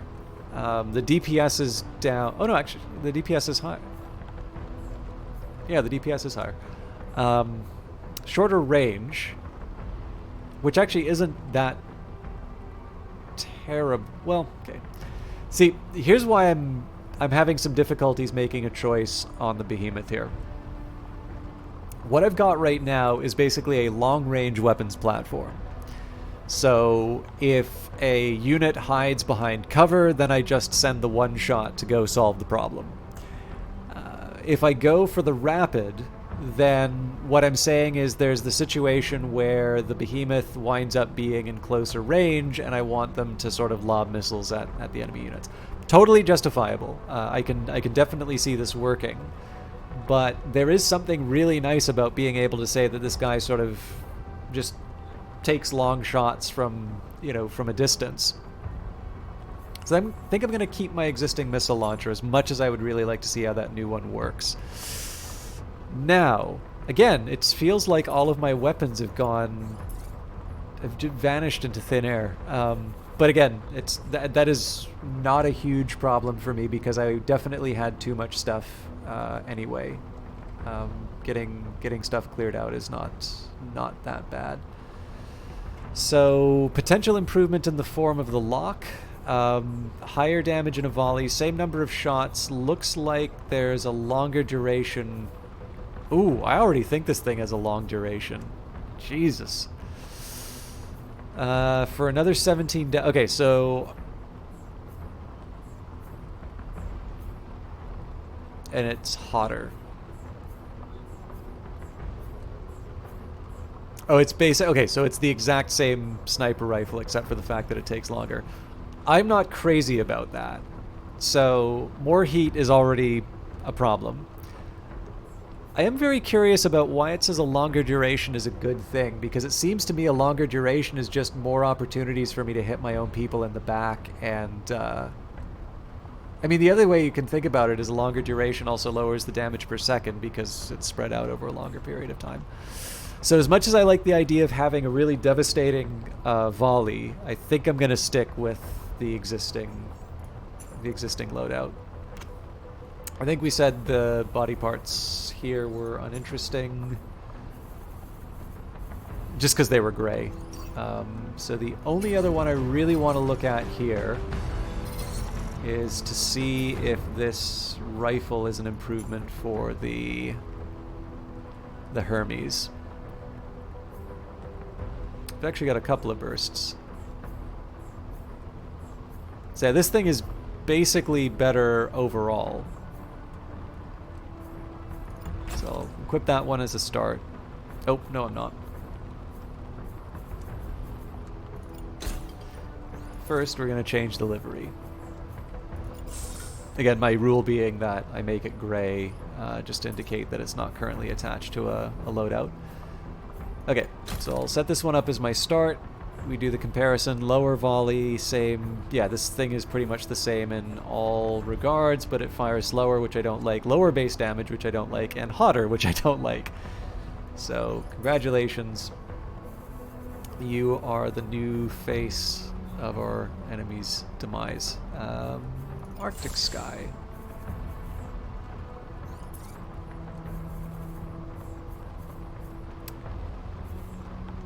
Anything else I want to think about here?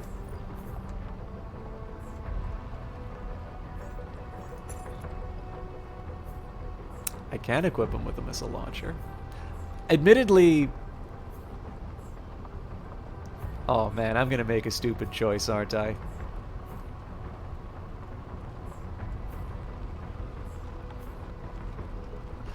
But I have... Okay.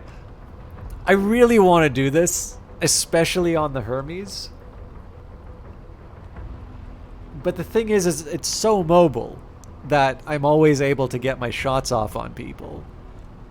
And the big problem I have with it right now is heat management. So going from a sidearm that generates 90 heat as opposed to a missile launcher, which I believe generates more than 2 hits from my primary weapon, like, there's no way I can justify that. Okay, it's just shy, but still, like, I can't. I want to do it. I just know it's a dumb idea for me. So, what was the other thing? Yes, because of that issue, I want to see if there is a better way I can handle the whole heat situation. So, empty plating. Oh, yeah, no, this is exactly why. Because everything this thing is rocking is empty plating, which is awesome. But there's a cost. And that cost is heat capacity. Okay. Because I'm doing the review, let's just take a second here and see if there's anything interesting as far as the weapons are concerned. I don't think there will be. But doesn't hurt to take a peek. Alright. Yeah, I don't have any primary melee weapons at all. That clearly was not the case in previous playthroughs. And on the left arm, well, we don't care about the left arm, we care about the left item.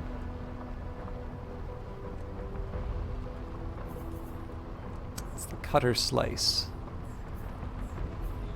So slightly... Oh, this is a shame. So this would make my overall level higher. That's so weird.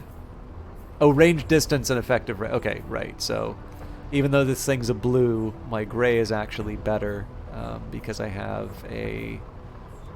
Okay, well, better is a little bit of a relative term here. So I do have a smaller max range, which is a bit weird. But I do have a pretty spectacular long range on this thing, which is kind of what I want to keep.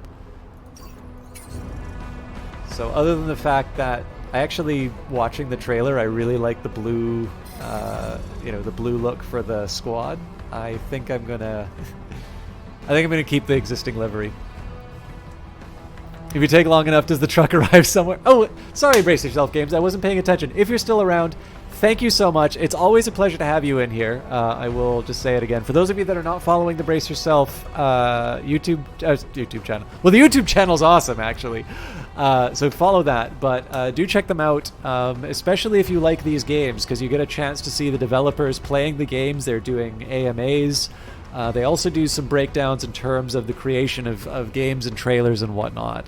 It's a really good channel. I think Brace Yourself's got a really good idea about what they're about, and they do a really great job of sort of helping you get excited about their games and sort of being part of a community. So please do check that out. But I was too busy checking in. Starbright Knight says, if you take long enough, does the truck arrive somewhere? No, fortunately, the truck will take as long as I want. But let's. Message received. I did want to take a second to review my loadouts. Intercepted comms, and here they are. Great timing. Our big bird is about to do another pass. They'll send backup our way, so don't panic and hold out a minute. Okay, so we got to eliminate all hostiles on this one. Reinforcements arriving on turn 3, and I wasn't paying attention how many on the field. Looks like it's 2. So one with a shield and a heavy shotgun, so we will give that guy as much distance as we can. Oh, it's Shotgun Brothers. Okay, well, I really want to, I really would like to,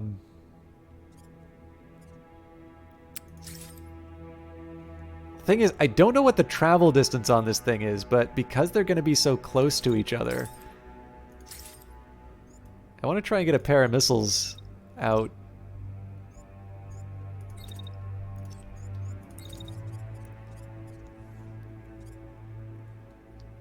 If they're going to be close to each other, I really like the idea of those missiles just wrecking their day.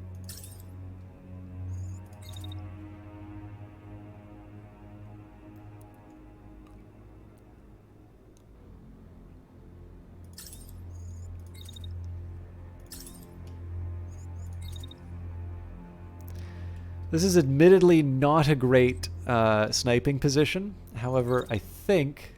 Nope. Maybe with a dash I'm going to be able to... Yes! I can finally... I can finally traverse this upper level. But more importantly, the idea here is that this is in prep for the fight sort of happening in this area over here. And there are things that I can do to... Oh no, I know, as Starbraid, sorry, I don't want that to sound catty. I know exactly what you meant. I did not take that, I mean, first of all, I was talking a while. Like, I know that is my tendency. I also know that that's kind of a selling point for the stream a little bit. So I acknowledge it both as a blessing and a curse. But no, the game is the game will fortunately give me all the time that I need to let my project my opinions into the wider world. It was a good line. Like, please don't think that I took that badly.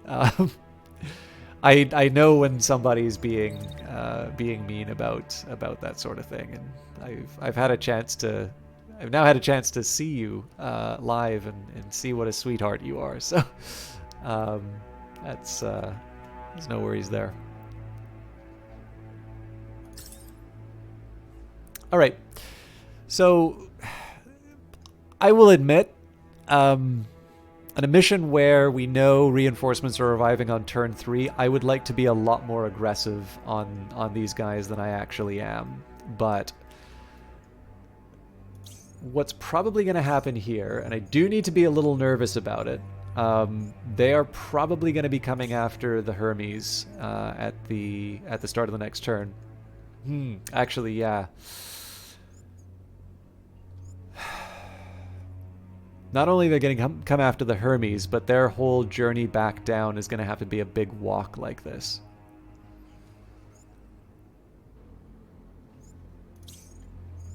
What is the damage? 1404. All right. As much as I love attacking from the high ground, I cannot possibly justify... I cannot possibly justify that kind of threat to my unit. So...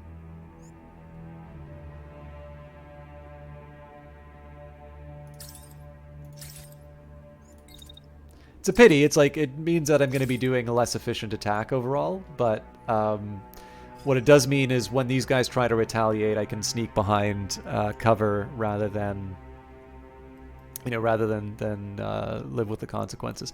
So it's possible they may come after the melee unit. I think it's much more likely that they're going to come after us here, which means hopefully they're going to stay clustered up. And of course, we're going to be able to jump between the buildings and just generally snipe them down. So I'm probably not going to do slow motion on this one just because we're really only firing a couple of missiles, but you better believe we're going to follow those missiles. Whee!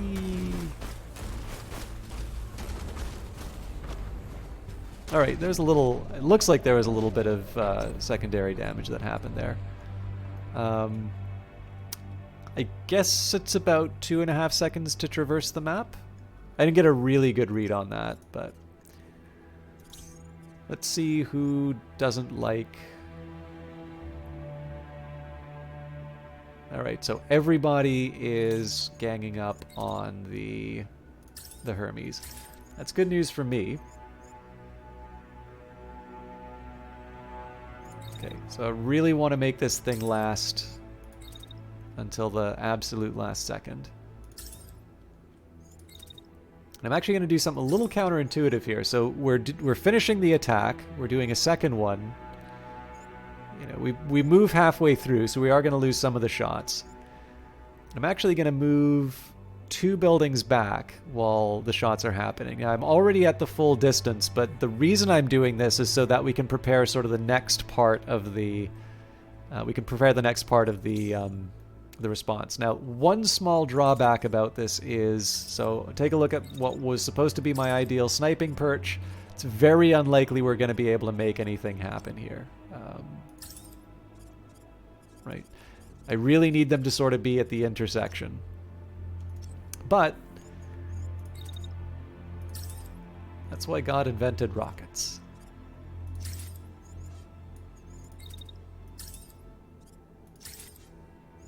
We'll, of course, lose whatever kind of grouping benefits come from it, but that's life.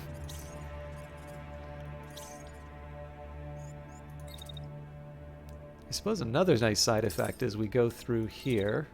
So let me just make sure I can pull this off. So we run through... Yeah, the one thing I don't like about this approach is how close I get to the shotguns that are going after the Hermes. So I want to see if there's a way that I can pull this off a little sooner. Just shy of the limit. Oh!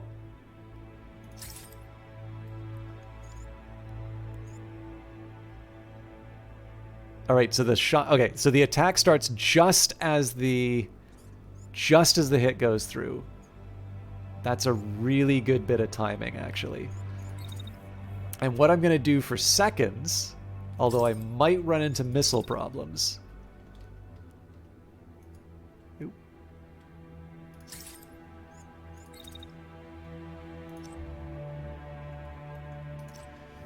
So both of them should get knocked down as a result of this. Valentine Shave, thank you very much for the follow. Glad you're enjoying things. Okay. Now once the attacks are done here, you know, I might even be able to be a little more bold. So wait till they show themselves. Okay, that works out. So we still get the protection that we needed. Oh, hang on. What am I doing? I already know that this guy's going to get knocked down.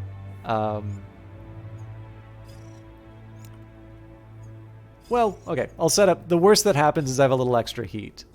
We can still build in contingencies. What I am going to do, though, I'm going to move the lance sort of around the edge. So, again, we wait for the attack. That happens near the end of the turn, though, so I think the lance... You know what? The lance is just going to stay put. Pains me to do so, but...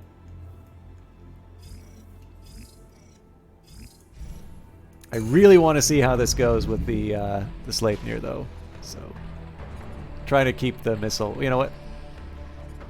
Yeah, I'll keep the Sleipnir in the shot. Just the drawback is that the missiles are sort of out of the focus. I really do want to see how the melee interacts with the missiles, because I haven't worked out the timing for these things at all.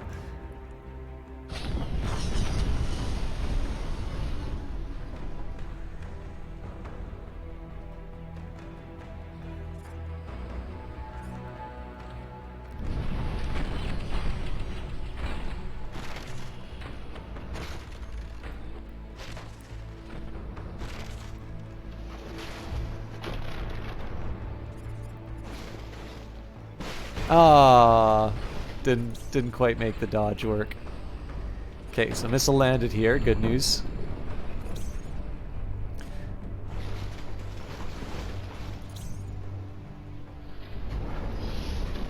So this is the scary part now. So we got a missile that's up in the air. We're going to be waiting a few seconds. And then we're going to turn around and hit them with the melee.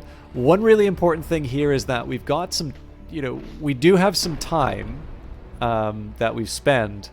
We really haven't delivered on any big kills or anything that can really potentially take these units out of the fight. It probably would have been better for me to move the lance a little more aggressively. Oh, this is gonna be close. Lima, you're going to want to get... Oh! It hit the building.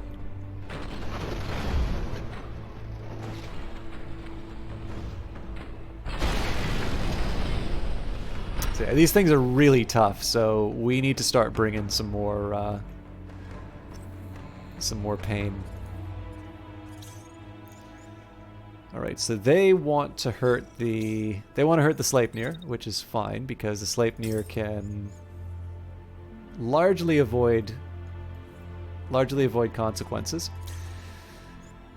But the Lance gets to have a little fun of his own. So I had to get myself into position first. Well, you know what? We can start the attack as soon as they're in range.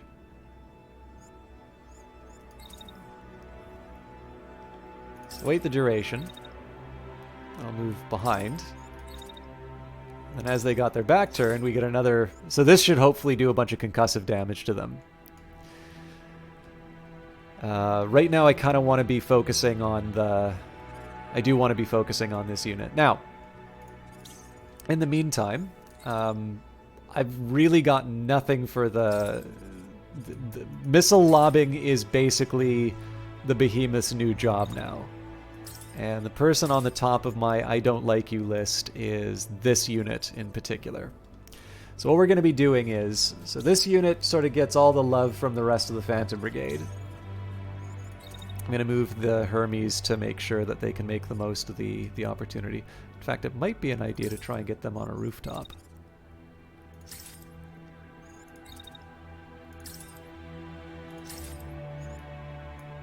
So I run hot, but...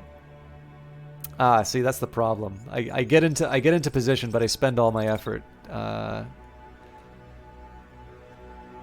Okay, so the Lance winds up taking up all the space for that to be useful. So what I should do instead with the Hermes is get them into position so that we can get them in a crossfire here. It'd be great if I could get some shots behind, because that does the... That basically, shots from behind are the things that'll potentially knock out the pilot. Again, I got to work with the material that I've been given. One risk that I am running here, given that this is a fairly tough unit, and I'm focusing 2 units on them, but I'm not 100% well, no, come on. 438 in the torso. This thing's not going to survive. If it does survive, though, the problem is that my Hermes doesn't have a lot of great places to run. I think the best I could hope for would be we have just enough heat capacity that I kind of do a dash behind this building, because almost certainly they're going to focus their shotgun on the Hermes here. So, in the meantime, I gotta wait for this fella to get up. Oof.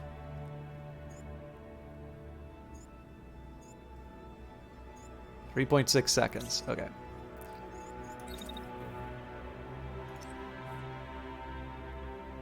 So I'm gonna wait for the 3-second mark. The other half is gonna be... That's already too long. The rest of this is going to be the actual move for the attack. We'll see if we can pull that off. Again, remembering that there's missiles on the way, so I want to be a little careful about how I handle this. Holy smokes, that actually works? Physics! You're just moving up that building's renovation time frame.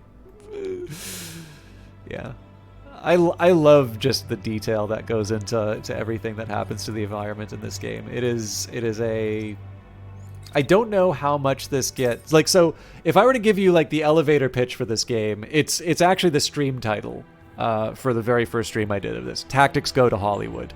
This game looks so good, and all of those awesome movies that you've seen in Hollywood... Sorry, all those awesome moments that you've seen in Hollywood blockbusters... when either the mech is shooting or, you kind of see these 2 titans fighting each other. Like, not only do you do that, but you get to, choose the camera angles. You just get to see all of your brilliant tactical planning be realized in just the most stylish possible way. And that is the reason you want to play this game. Like, you don't just get... It's not just that you get to tickle... Like, so... For someone like me that likes tactical games, obviously it's really nice when you win and the game says, oh, look at you, aren't you a smart boy, right? What makes this game a step above that is that on top of the fact that, when you win, the game is saying, oh, look at you, you're such a smart boy.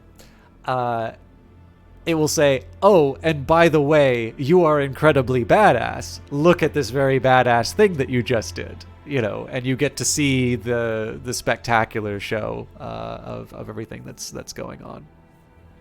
So, and that's just it, right? You've got this planning stage here where you sort of work through the puzzle and try and figure it all out. And then the second phase is to actually see it brought to life in front of you, and just the animation and the way it all interacts is so well done. You kind of get it's definitely supporting both sides. You know, there's the one side of me that wants to, you know, have a smoking jacket and a brandy and talk about all my clever decisions, and then there's the other side, which is, you know, eating a raw steak and you know, smashing a Labatt Blue can against my forehead. You know, the kind of thing that would watch Armageddon unapologetically. Just as a shout out to the Criterion conversation we were having in the other stream. Anyways, let's watch the magic happen again.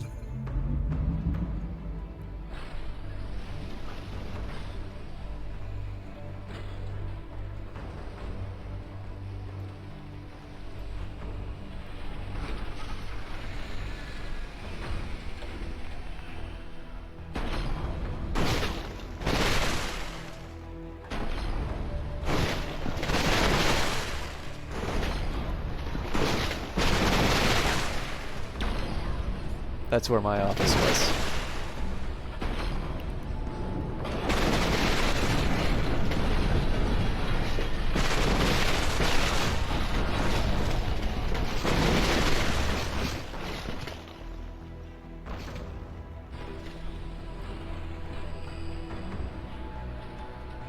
It's going to be a friendly fire incident.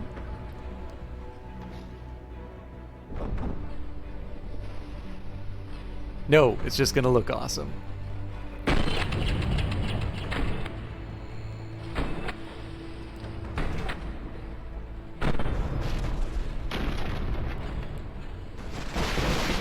Whoa! I was not planning on that. That's a bad hit that we just took.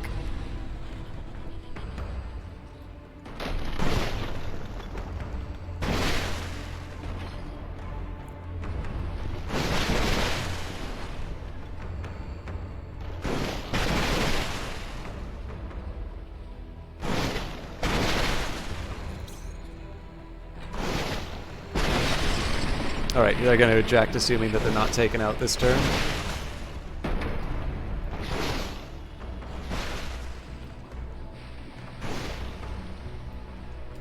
God, it is hard to get an angle on this.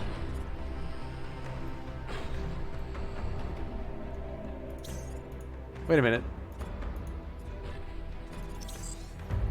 So I didn't get the... Okay, that's a problem. We didn't get the attack. This guy's got a lot of health still, too. Okay, so good news is this guy's going to eject. We've got 2 new mechs on the field, so I think this is the point where we stop being a missile lobber and we get in position to start using our sniper rifle.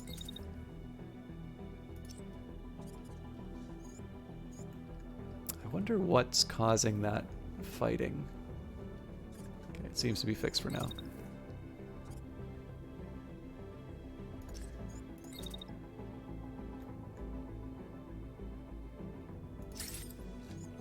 Yeah, so perhaps unsurprisingly, I can host a cooking show inside my cockpit if I... This is probably too long.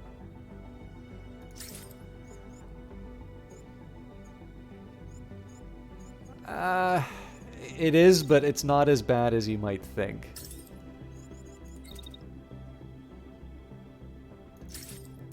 The thing I'm really worried about here is that when I actually get in range to do attacks, there might be buildings in the way.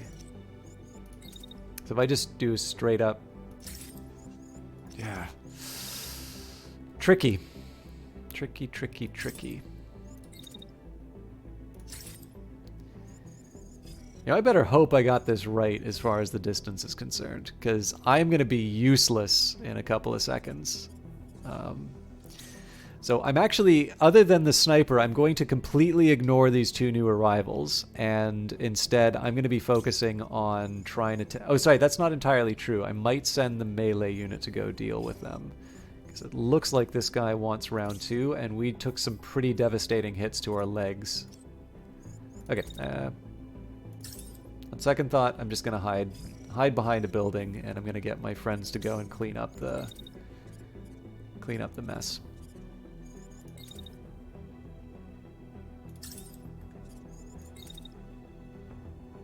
Can't quite do it.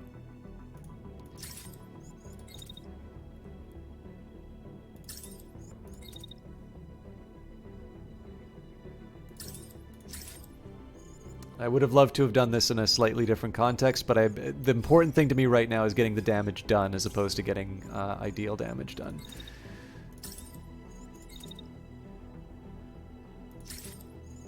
So again, this is just about crossing the distance as quickly as possible so that I can maximize the damage that I do to the enemy unit. Yikes! Well, that's pushing it into the next turn, so how far back can I move this thing? I can't. It's because I do that dash. Okay, so knowing that if I do the dash I overheat. So run through... okay. That still works. He's probably going to be the target for the next shotgun, but that's fine because that frees up my my Sleipnir, and more importantly, my Sleipnir really could use some time without concussion risks.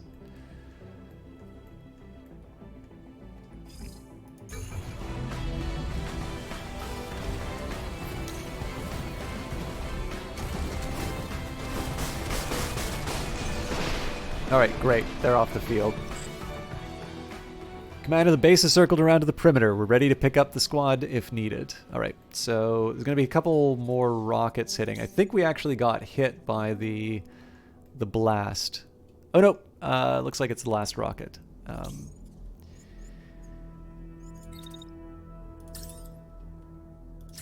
Now, this is the big question. For all that effort I made...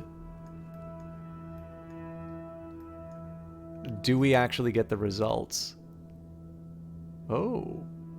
Ooh.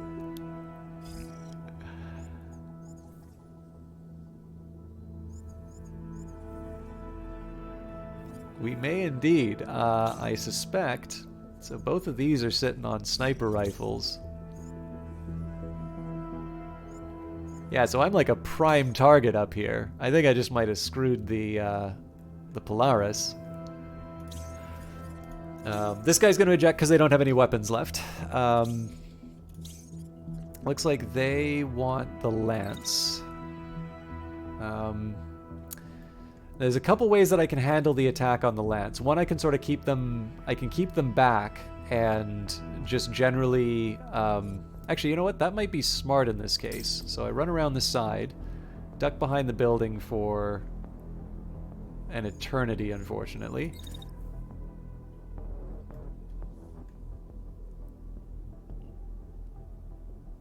But it keeps me alive. As much as I want to make the lance, I really want the lance to like crush these guys, but it's better for me to take advantage of the time. Okay, let me just make sure I don't crash into anything. Good. So Sleipnir makes some decent distance. Because this is hilly terrain, this is going to be hard to get the melee done, but being able to get if I can get a primary strike on one of these guys getting ready to do a sniper shot, particularly against the behemoth, which is really vulnerable to that, that can make all the difference. So the remaining question is, what do I do with the Hermes? So the first impulse that I have is to move the Hermes up like this. The big problem I have with this approach is that they are in a wide open field against two enemies with sniper rifles. On the other hand, I've now also successfully closed the distance between those enemies so that their sniper rifles will do less damage overall than they would in other circumstances. So I will be the first to admit this is absolutely not an ideal situation. It's not an ideal attack. It's not an ideal anything. But it gets me to cover the ground, and more importantly, if I have to have something distracting snipers, I figure having a Hermes that's running at close range, you know, in the worst possible shot for a unit like that, while the Sleipnir creeps up and hits him from behind with the primary weapon, it's as good as I think it's about as good as I'm gonna get. So we'll watch the action happen, but I might slow it down just to see how things go with the behemoth when the time comes. Yeah, you know what? We'll do that right now, actually.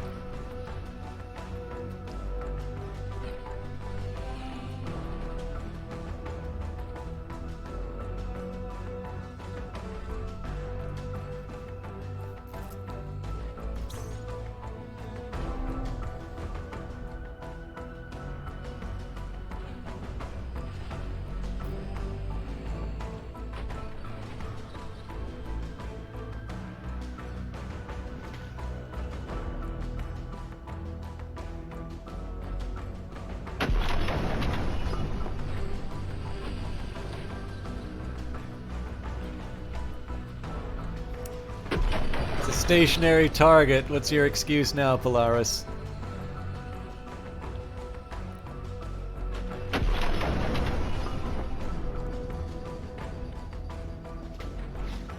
Three misses!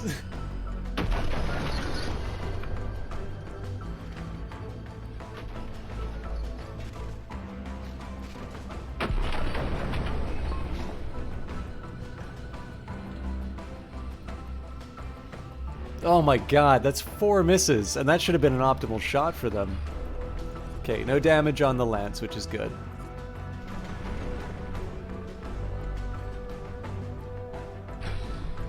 I was so excited to get a good high ground shot, and they spoiled it for me.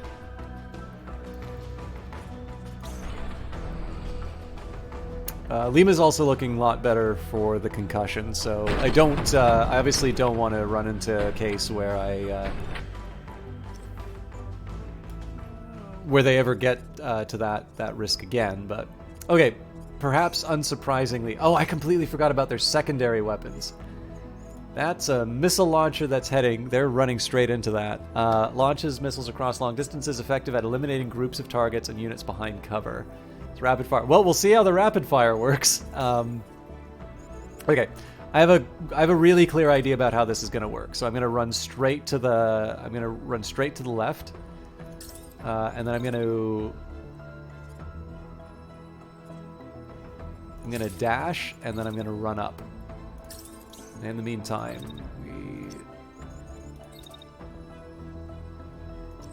okay, so it looks like they're doing exactly what we thought they would do. Fortunately, they are gonna do that after I get a chance to. Okay, do I have the heat to do it? Yes, I do. The big problem is, how do I get out of here?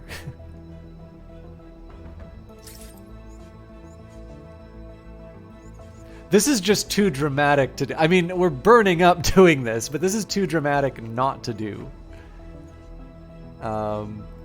So. Especially with the music that's playing. Okay, so. We know they're going to be coming after the behemoth. So Polaris is going to come running in, and the question is, who do they want to try and knock on their feet? Off their feet. Knocking someone on their feet would probably be substantially less effective. Okay.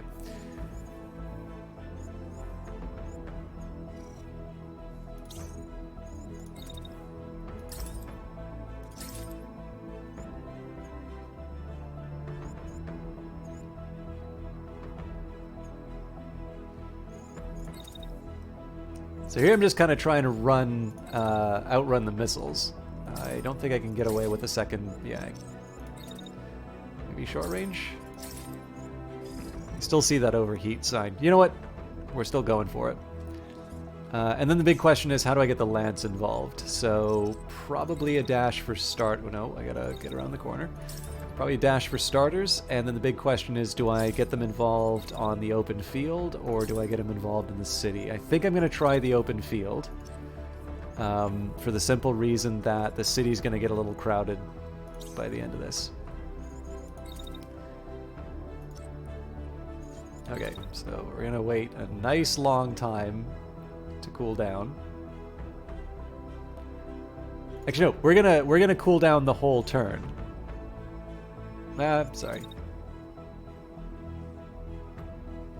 The smarter move for me would be to cool down and jump back if I really want to do more sniper shenanigans. Otherwise, I just set up the next target, set them up with a target for the next round. So we're gonna do this in slow-mo, and we're gonna do it specifically so that we can see what happens with the Hermes and the missiles. Although, let's try and get. I do want to try and get some shots of everything that's going on, so.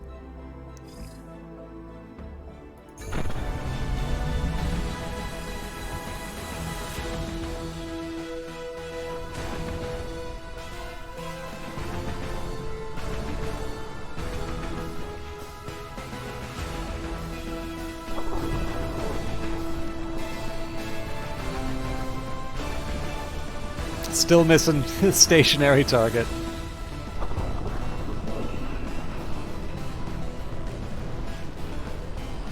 I don't think we've hit anything.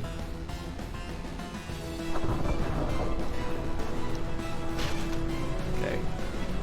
It's not just going to justify the heat that we take, but...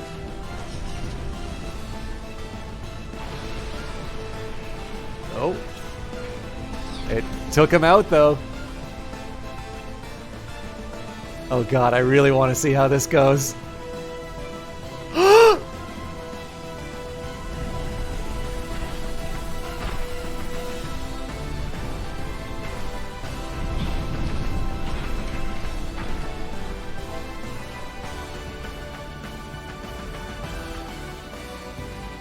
Run!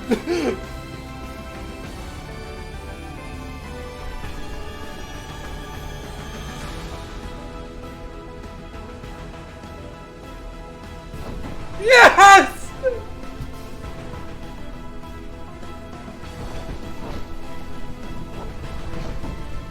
Oh my god, this game is so good!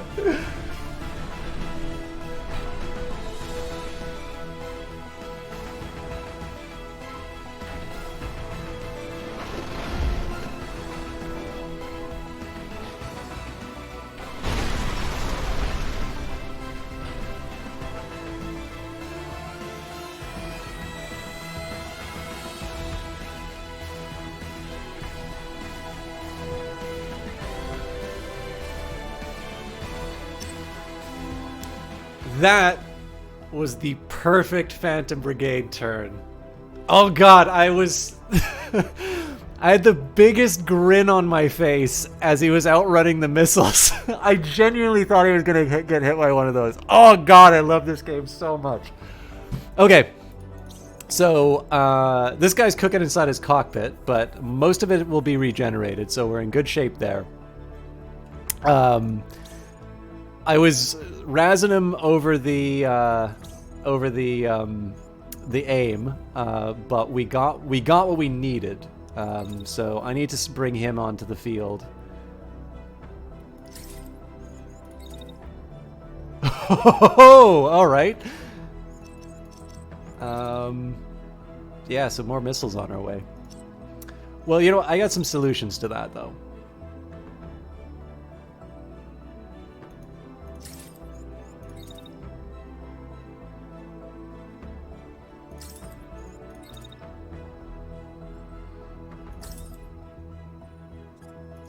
So this is not an ideal shot in the sense that System Shock State business, we don't destroy, we renovate. Listen, if those missiles are going to hit something, I would rather it hit the building rather than me.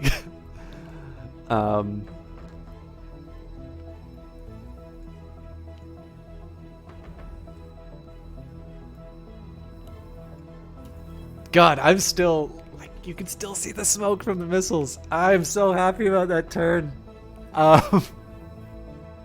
This is why I really cannot wait for the replay feature to come in, because I would be replaying that from every possible angle, and then I would be making a video of it and putting it on YouTube. Okay.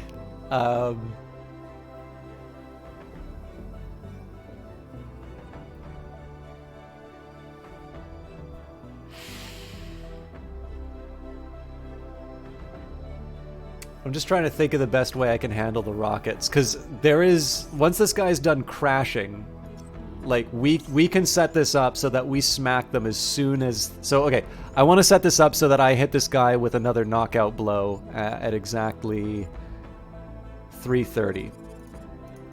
Second too soon, I don't do any damage to them. A second too late, and they get a missile off.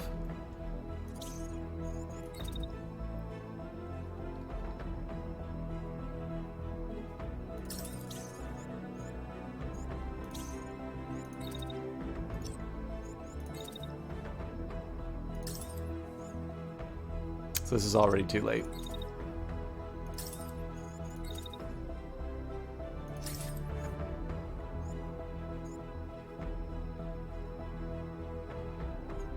Okay, 3 seconds too late. Or sorry, 3 microseconds too late.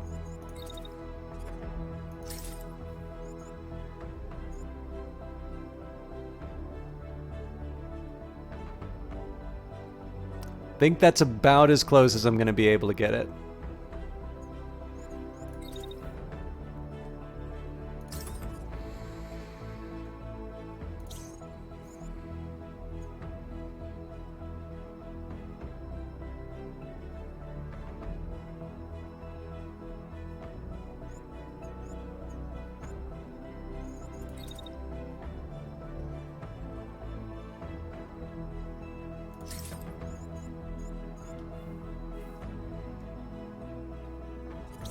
Alright, the rest of us gotta do our thing.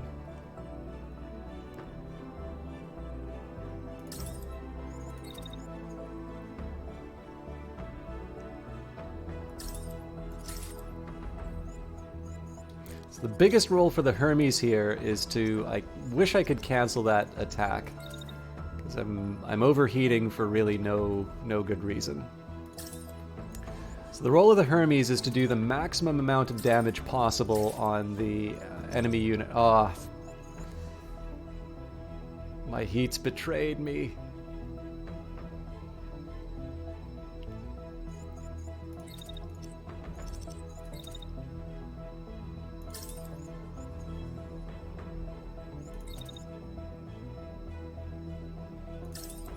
Okay, well, second best is to attack when we can. So it's possible that the missiles will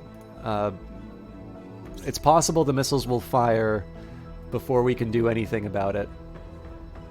At which point this guy's got to run behind some cover. So we'll do this at normal speed right up until the moment of truth. Actually.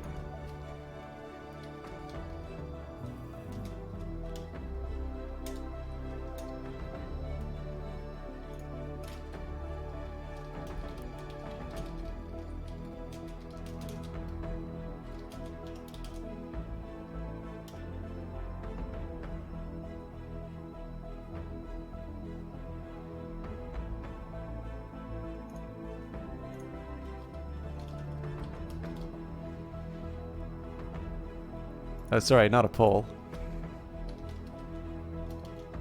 Oh, can I not do bets? Sorry, guys. There's a Twitch feature that I think is great for this.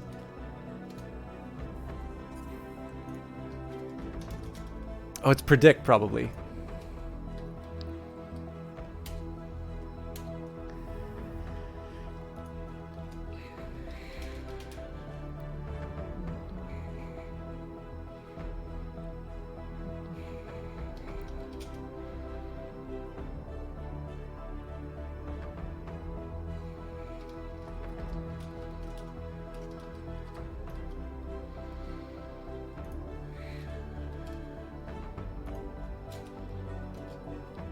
Okay. You guys have 1 minute.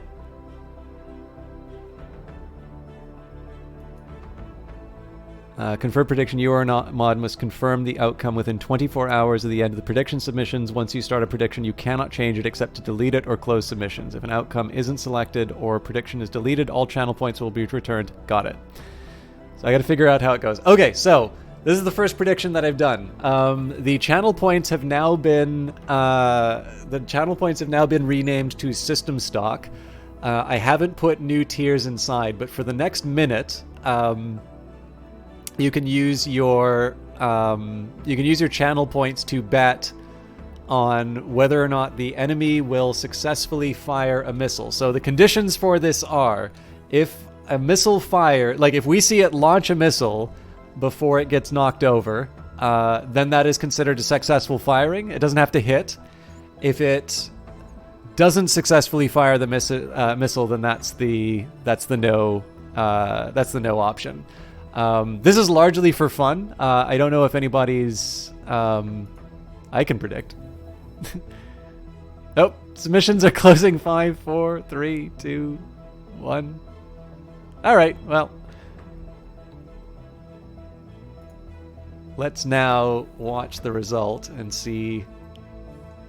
Consider in your mind what you would have guessed.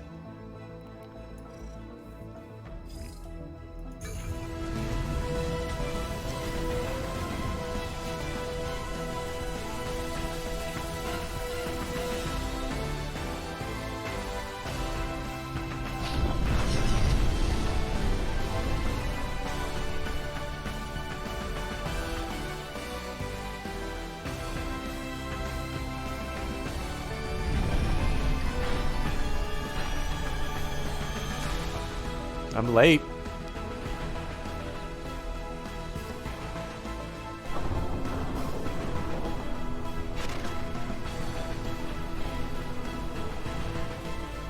What?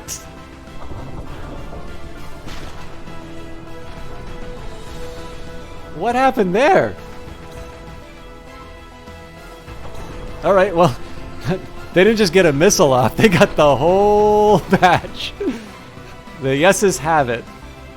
And life is suddenly going to get very interesting for my behemoth.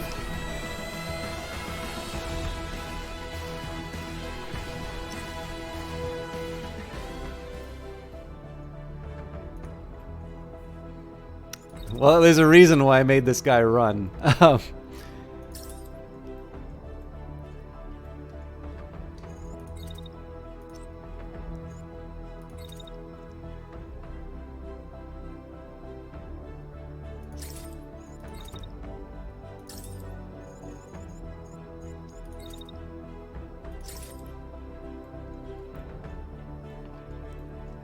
I really want to see if we can get another round of dodges in.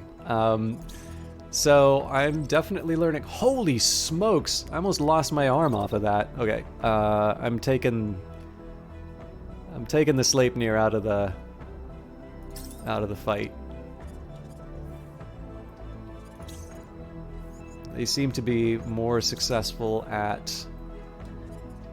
They seem to be more successful at preventing damage to the enemy than anything else. So I am going to do something absolutely batty here.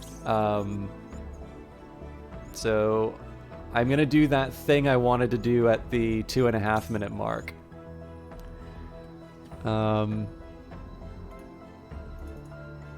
will honor the prediction. I just don't know how to...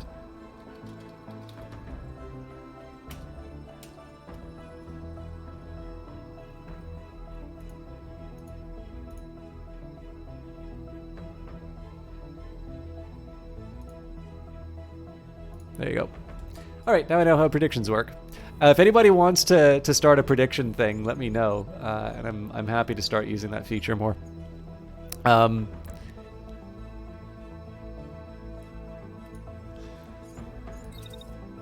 So what I want to try and do here is that that strategy I was going to employ before, which was we just straight up block the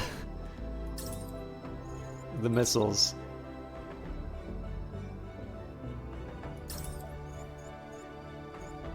Oh, no, we're already moved faster than this guy. Honestly, we don't need to get fancy about it. Let's just... I'll just sort of bulldoze him.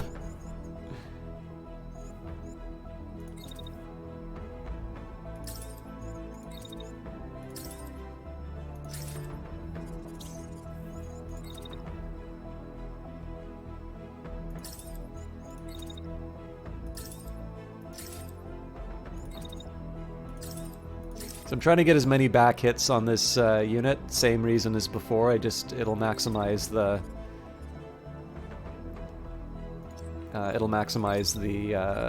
sort of the concussive damage that they take.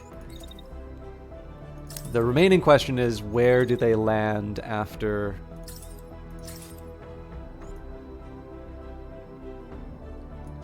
we bully them?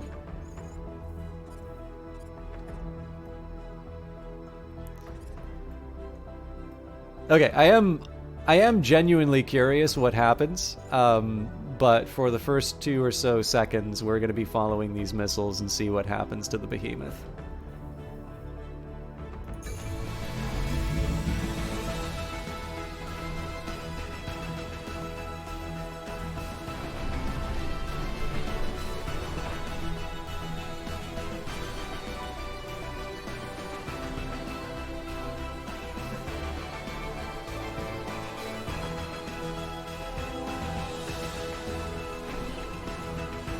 I'm not seeing any damage to the other guy.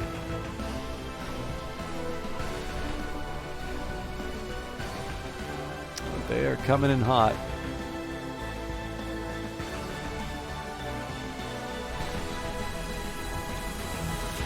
Has this guy just ceased to take damage? What's going on here?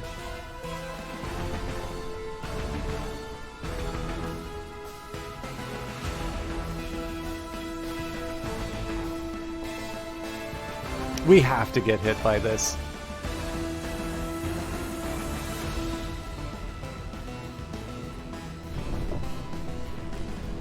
Oh, looks like he gave him a slip. Alright, so let's see what happens.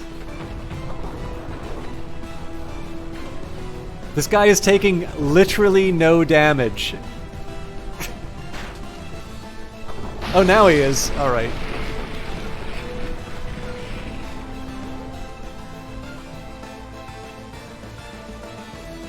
I'm sorry we missed the Great Escape. I mean, this looks fantastic.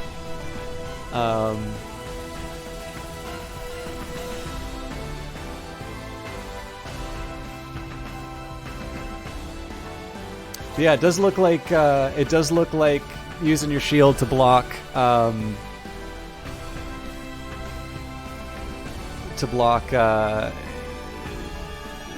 missiles is a viable strategy. I have no idea what was happening with that damage before. I really feel like there should have been more. Oh, no, looks like there's a couple of missiles still on their way. But yeah, needless to say, this guy is in for a very difficult time. If all they can use is a sniper rifle. Now, I don't want to be reckless. I mean, remember what happened the last time we just stood and tanked a sniper rifle. Like, that was a very, very bad day. So I'm going to respect the power of the sniper. And we are going to get out of dodge. Ooh. This is the safest place I can be.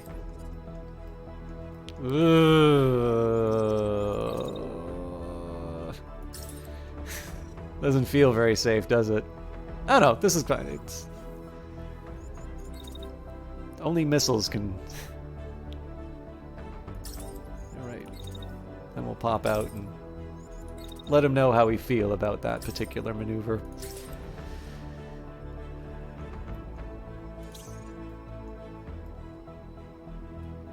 All right. This is a little bit of a delicate matter for the behemoth. So what I'm going to do is I'm going to run them up. I want to try and let this missile get some get some travel time in. And then the idea is going to be that I dash so that I can sort of interpose the building. I think I'll actually do a pair of dashes.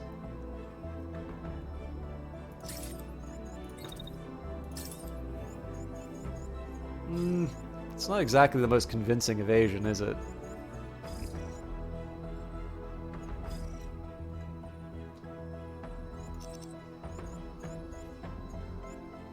But if I do a third dash, then that burns me up. Well, not as much as you'd think, though.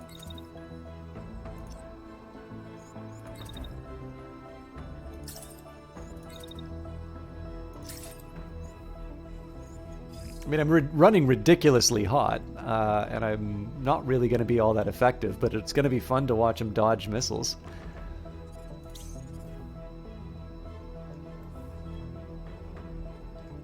And then I guess the Sleipnir is going to need a...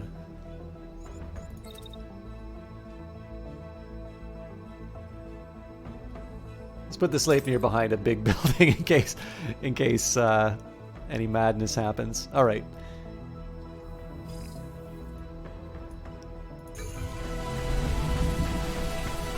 Okay, lower body's down, so that guy should be out of commission.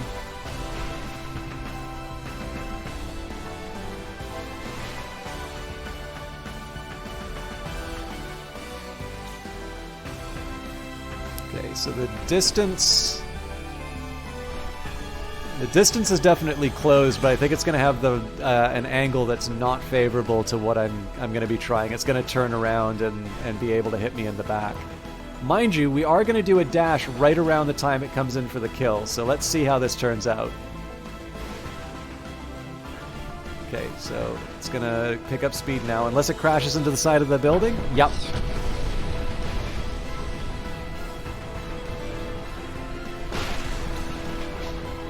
Alright, this guy's got to be ejecting if he doesn't die this turn.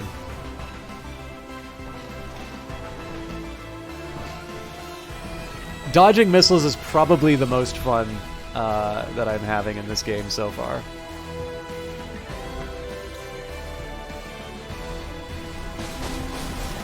Yeah, it's over for that. Oh god, okay. This is a really, really, really good update to Phantom Brigade. I try not to flog this link too much, but if you would like the same experience of dodging missiles like I am, this game is currently available on the Epic Store, which means that you can use the affiliate link that I have, either using that link there, or you can, at checkout, you can put in the creator code SystemChalk. For those of you who are not fans of the Epic Store, this game, so far as I can tell, does have a Steam page, and it will be coming to Steam at some point. I believe Brace Yourself has committed to that. It has not committed to when.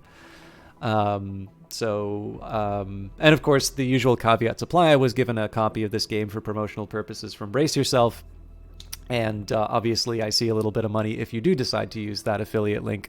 Although it is worth mentioning that, if you have another creator that you want to support, or simply if you want to, instead of crediting me with a sale, just have the portion that would normally go to the broadcaster go to Brace Yourself, I'm not going to feel particularly hard done by in that sense. I would much prefer that people who are interested in this game support it. But I also haven't used that link recently, and I tend to notice if I don't send out that link, people don't use it. So that's my little advertisement there for you. Ed Baver says, so if that's what you enjoy the most, get shot by missiles more often? No.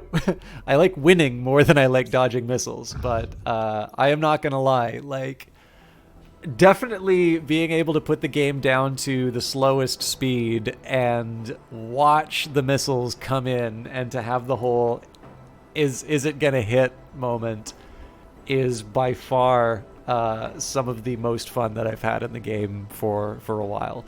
Again, I also really like that a lot of the new encounters are being very challenging. So I'm just on cloud nine as far as this game's going. So 45-second battle, 1,546 damage taken. Some of that's got to be self-inflicted. 9,569 damage inflicted, no units lost on our side, no subsystems detected on site, 143 actions planned, 2 kilometers traveled, plus 25 meters. 2 units destroyed, no parts on site, 185 supplies. We've got a Svalin shield, so that might be something that I can give to my lance. It also has a heavy shotgun, level 12, so possible upgrade there. Another lock sniper rifle, although I know I wasn't too impressed with the last one that I saw. Ooh, we got a, what is it? 2, 3, 4 rare body parts. Not super sure that I'll be making all that much use of the Helgas, but it's level 12, it's green. That heavy shotgun is mighty tempting, and the idea that there's 2 rare Svalin shields, I'm thinking there's some possibilities here. Savage. Alright, ransack facility. Your base stops near a civilian facility. There are tens of workers gathered outside looking distressed. You and your pilot approach one of them. What's a problem here? Your pilot asks. There's a base with soldiers not far from here, one woman tells you. The soldiers have taken almost all of our supplies. We've lost so many days of work. You look at the broken windows of the factories, the tank tracks and the dirt. They've clearly been taking them by force. Will you help us? Please. We'll have to shut down the whole factory without our stuff. So we could ignore it. One facility isn't worth it and we lose 10 hope, or we can recover the supplies. Can't let them get away with this. Clearly, we will find the military base responsible and take back the supplies. But first... Whoa, whoa, whoa, whoa, whoa, whoa, whoa, whoa, whoa, whoa. There's a village raid. I just don't know where it is.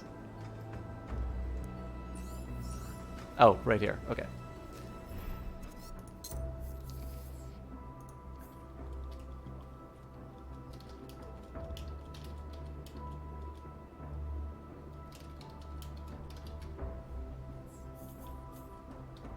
Label it A just in case.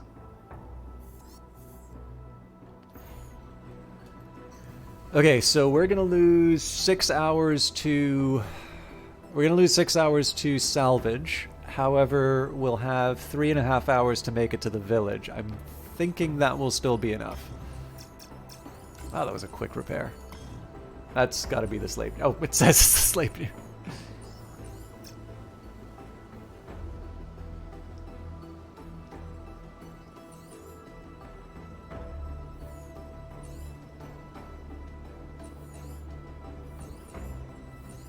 It's a little bit of a difference in terms of how I was going to approach liberating the region, but we can still make this work.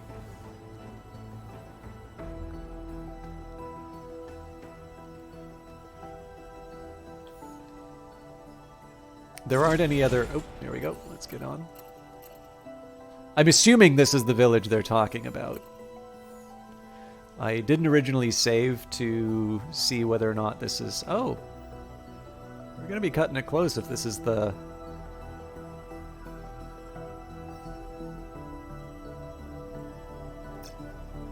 Oh, the village is now in track terrain.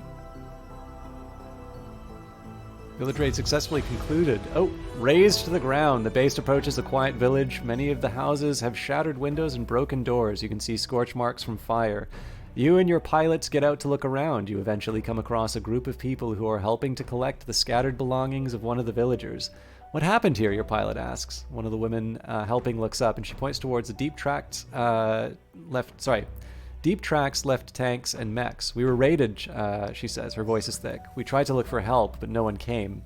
You and your pilot give your apologies and help them gather a list, the last of the villagers' items. Before you make the long trek back to base. Once the rest of your team hear what happened, the rest of the day's journey to base is spent mostly in silence. You're too late to help, minus 10 hope, plus 20 fatigue. Now, I'm sorry to do this. I want to know if that small period of time where I waited made the difference, or if it's the fact that I had the decision between the salvage. I'm not going to be reloading every time I lose an event. I've actually had negative events in this playthrough come through before, but what I am curious about is the severity of me not being quick on the draw. I think I'm still going to lose the event no matter what, assuming that I don't salvage.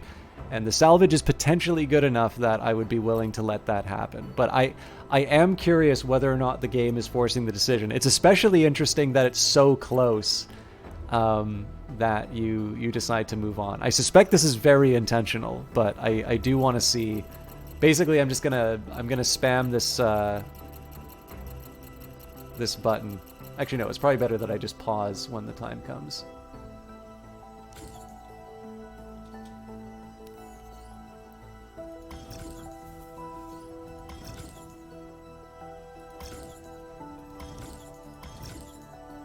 Okay, we're at 100%, so.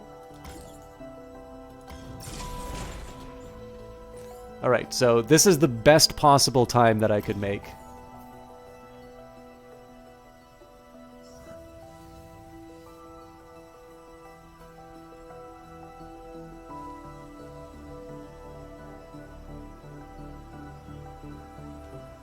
Yeah, I think it's actually a choice as to whether or not you salvage or whether or not the village burns.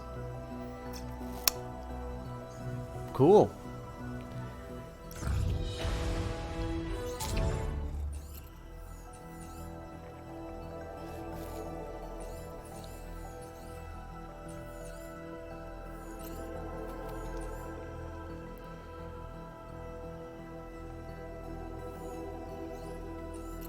Yeah, I'll do the shooting range. Defended. Your recon says that the place is defended. You'll need to take it by force if you want anything out of there. Suit up. Alright, looking kind of grim as far as the...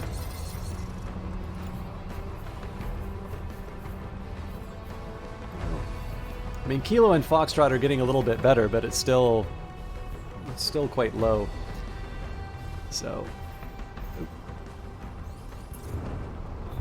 But yeah, so this is actually really good to know. So in future, when I do those kinds of events, I am 100% gonna drop the salvage. So let's see whether or not it was worth it. So right item. Didn't it say there was more than one heavy shotgun? All right. So volley's better. Interval's longer, which I'm not crazy about. Oh, it's only 2 shots? Crazy.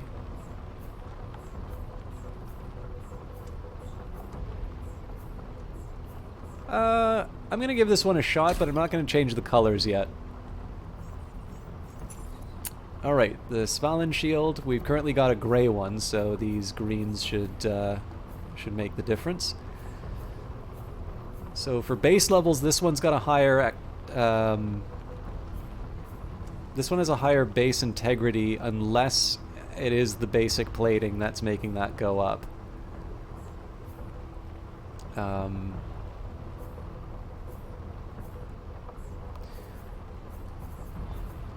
So I put empty plating on this one. So... let's do a basic regenerator.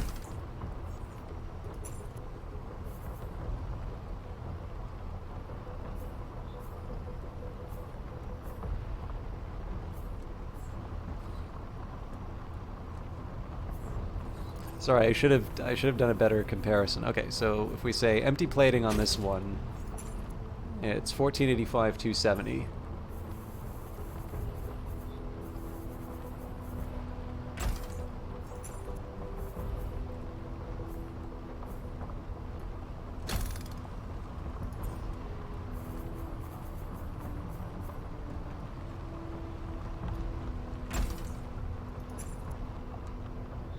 Okay, so this is definitely better overall. It might even be lighter because of the mass modifier. This thing has a pretty sweet barrier on it, though. And I suppose the one drawback is there's no regen on it.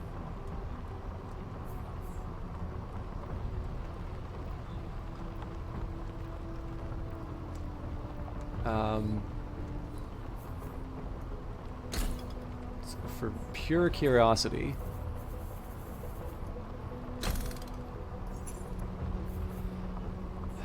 Okay.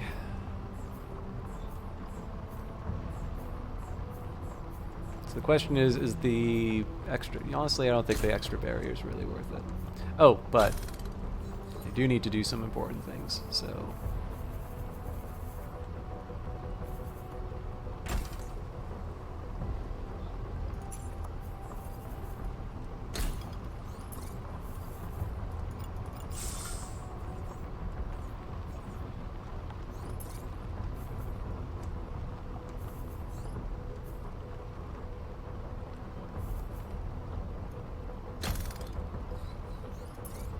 And that gets the mighty blueberry. Look at that beauty. I know it's a different meaning, but it's interesting to see that a town was razed to the ground. Yeah. No, I know exactly what you mean. It is. It's interesting. I actually have no idea if the origins of the term are actually specifically playing with that double meaning. Actually, yes. This will probably be the last encounter of the night anyway, so let's try and get a little more mileage out of it and see. Let's see if we can find the etymology of raised.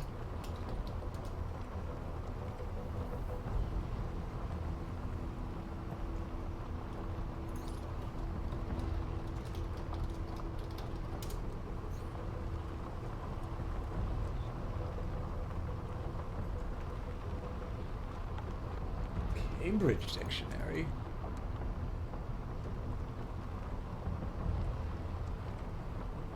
I know what it means. I want to know its origins. Internet, please.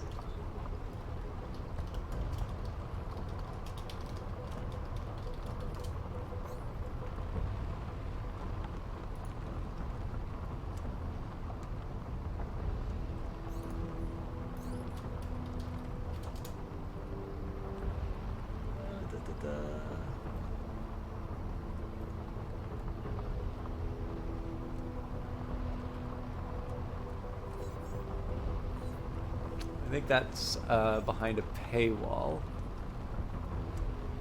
Alright, I wonder... There's one other resource I can think of. Oh, it's because it's using Bing to search, that's why.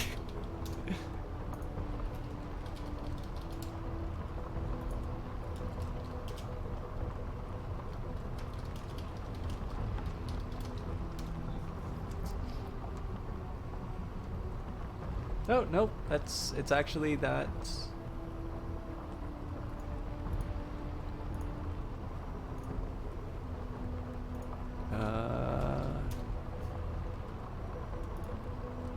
Yep, nope, it's very much behind a paywall. Okay.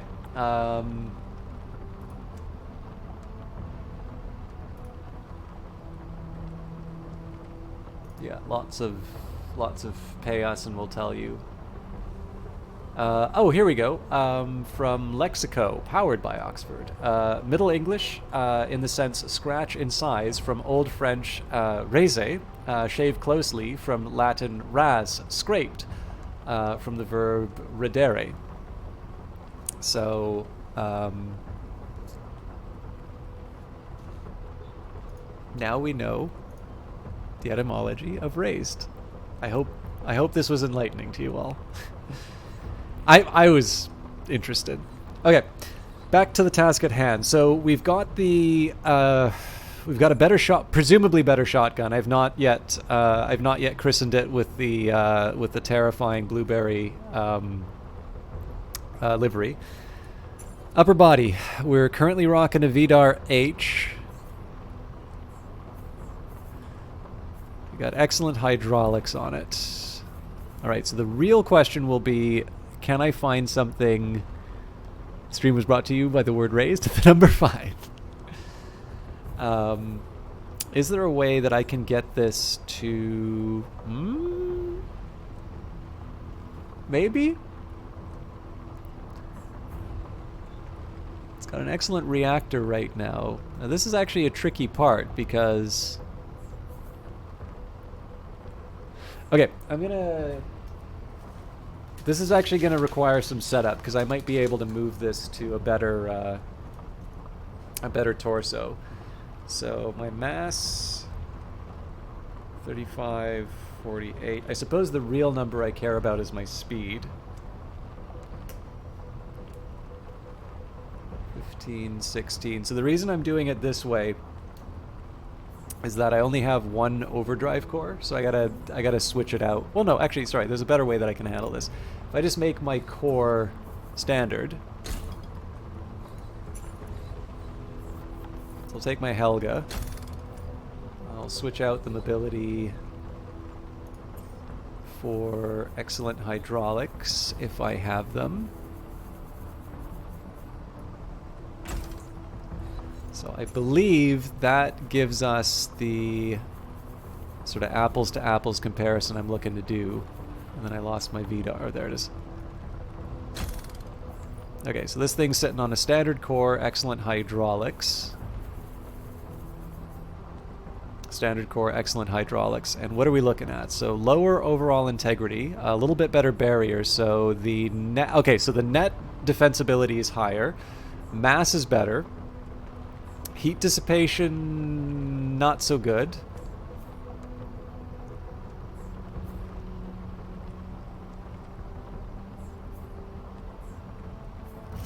But you know what? I'm willing to give this a shot.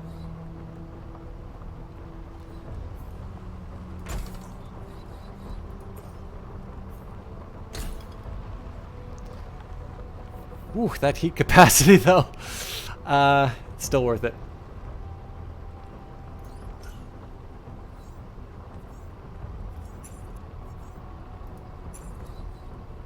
Alright, what about the arms and such? This thing's sitting on a passive heatsink. I don't think I can afford to lose that much on my heat dissipation. I think the same story here. Well,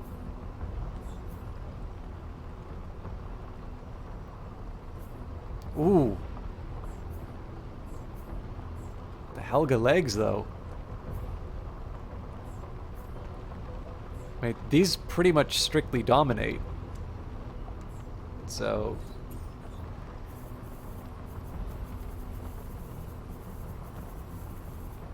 yeah, we'll give him a basic gyro. I actually don't have any use for the basic gyro because the hydraulics seem to do everything else.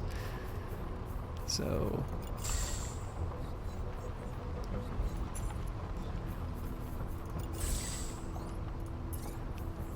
all right. Don't get me wrong, I feel bad about the village that got burned, but we did get some pretty nice stuff.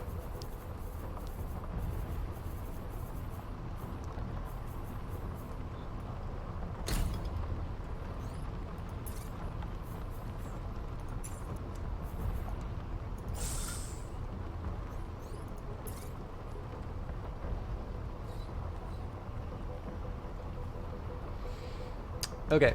So I'm still making decisions as far as the Helga and the shotgun are concerned. So I've not yet I've not sort of I've not given them the livery. The remaining question is: are there any other body parts that I want to equip on my other units? Because they're all heavy. Now I'm not opposed to doing heavy items, but those heavy items sort of need to earn their keep. So this Helga does actually have better dissipation.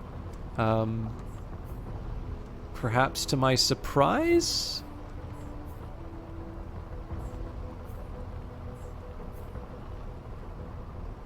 What's the deal here?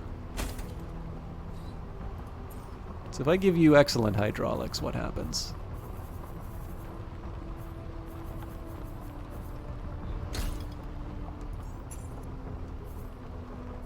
They are identical. Okay, good to know. I'm going to start them off on a basic gyro just so there's no confusion.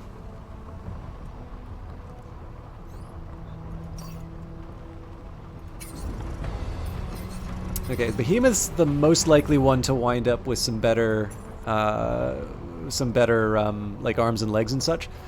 Also, there's another sniper rifle, so the volley is not as good. The DPS goes down because the duration is longer and the heat is higher. Why would I ever use this sniper rifle?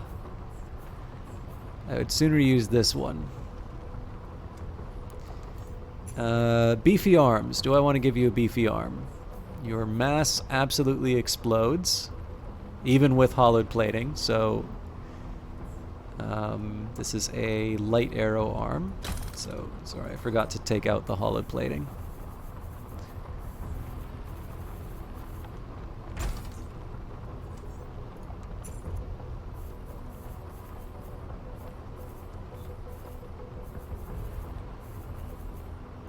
God, that's such an old part, though. But it's because I gave it the hollow plating. Ugh! Yeah, I've locked myself into like an eternity of... Oh, but it's the Dissipation 3 that makes me really want this one.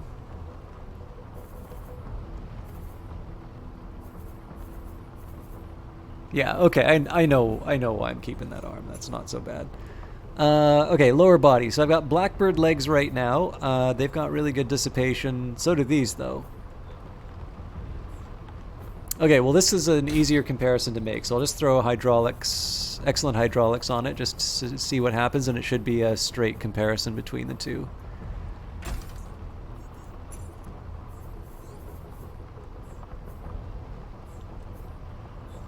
Okay, so these Blackbird legs have better mass, better barrier, better heat dissipate. Sorry, base level. Okay, so the Helga legs are definitely tougher, but the Blackbird legs are lighter. There's probably no surprises here, but doesn't hurt to check. Even basic hydraulics are good.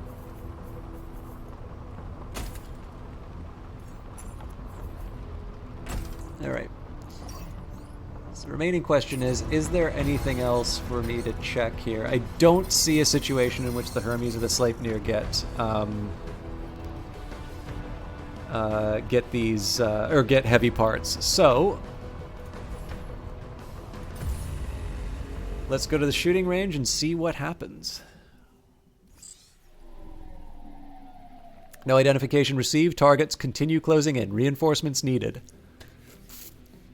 So, 4 turns before reinforcements arrive, it is one of these hit-and-run missions.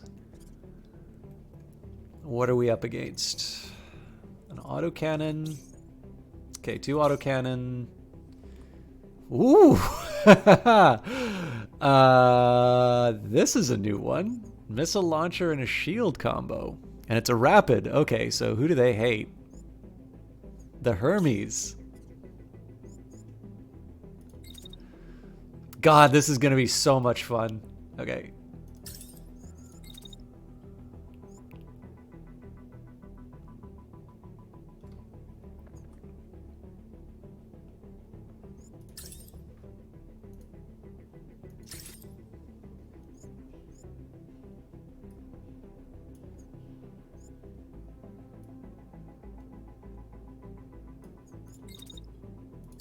I may not have the heat to do what I want.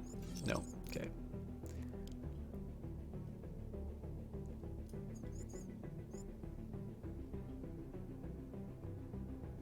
Oh yeah, it's important for me to remember I don't actually need to worry about the missiles until... Okay.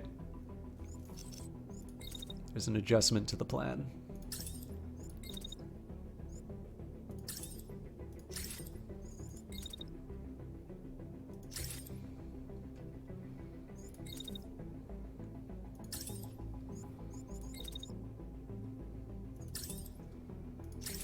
I don't think there's a world in which I can make this happen, but you better believe I'm gonna try.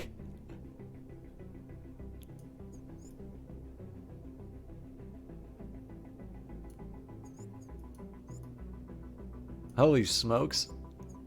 I can't believe I did that.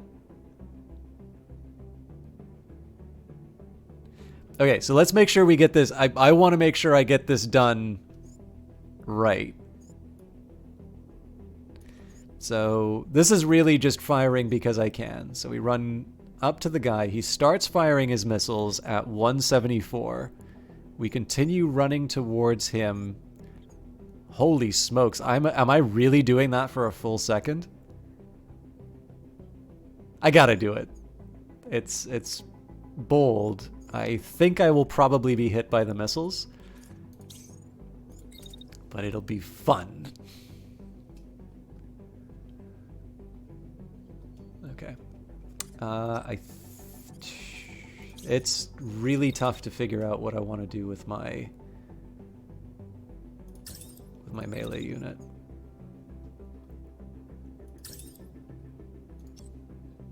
There's no rush.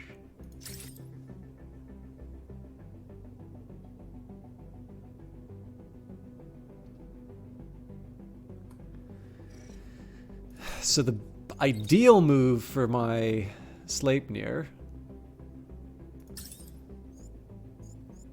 Yeah, that's not gonna happen. I think I should just... Actually, yeah, I should also consider the fact that this guy's being chased by missiles, so I might want to give him a respectful distance. Okay, Lance has only one thing to do, which is to close the distance as quickly as possible, ideally without getting hit by the sniper rifle. Can I get away with one of these? Yes, I can.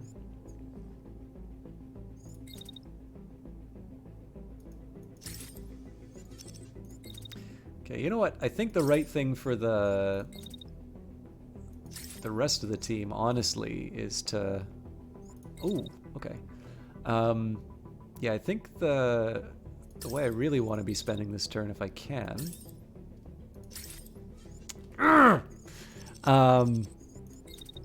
It's actually trying to move on the objectives.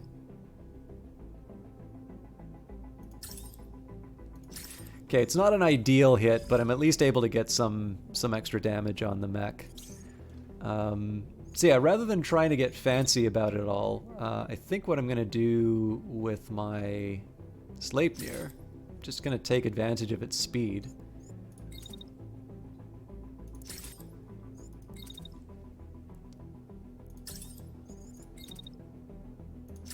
And just go, you know, go for the deliveries. All right. This is totally not going to work with my sniper. I gotta get them in a better position without nailing my own guys who are traveling through the area. Okay. Wait it out. That's waiting too long.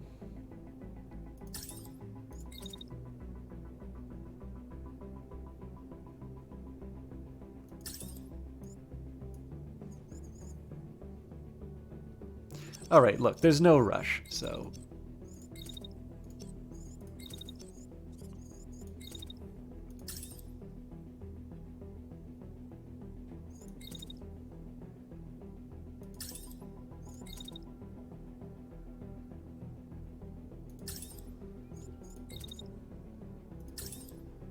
I feel kind of gross doing it this way. Oh, hang on. I never had a chance of taking that thing out anyway. It's behind cover. What the hell was I thinking?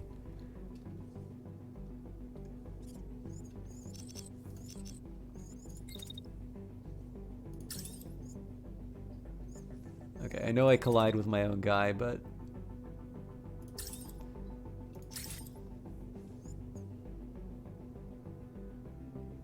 So my own guy gets caught in the crossfire that way. It's a lot harder than I thought it was going to be.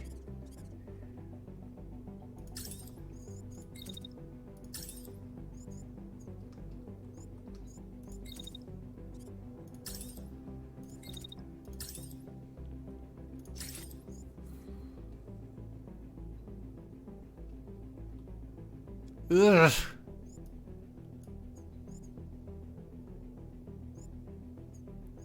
Alright, that's about as good as I'm going to be able to get with that sniper this turn, unfortunately. Okay. And then the remainder for the Sleipnir. See, in a better world, I would have... Yeah, you know what? Let's stop being a coward with the Sleipnir. Let's actually treat this thing like it has a chance of damaging the enemy this turn. Okay, put you on a hill. Dash. Dash. Run up.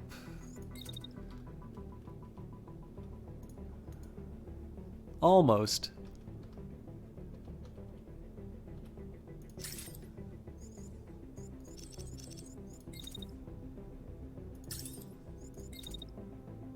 So now it's just a question of refining.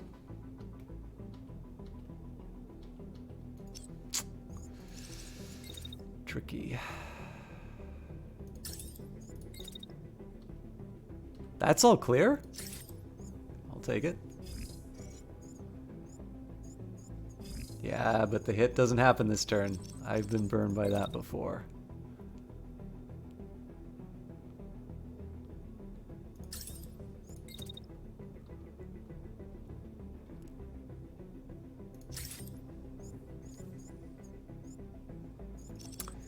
Promises, promises game. Come on.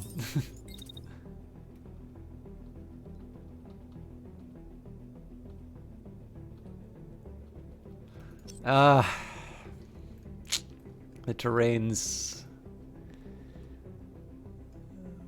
The terrain is what's done me in. So I need that extra click just to get the height.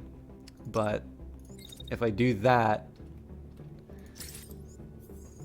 the attack doesn't actually materialize until the next turn.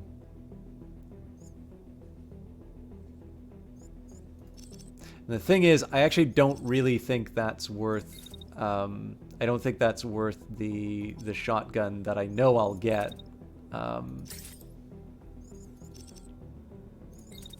So in this case, I'll just sort of run...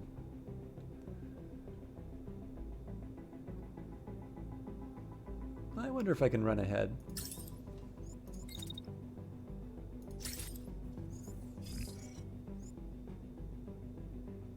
It's a little closer than I would normally like, so let's just see if we can adjust that a bit.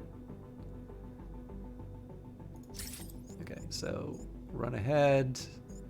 Yeah, we start the dash too late, so from down there.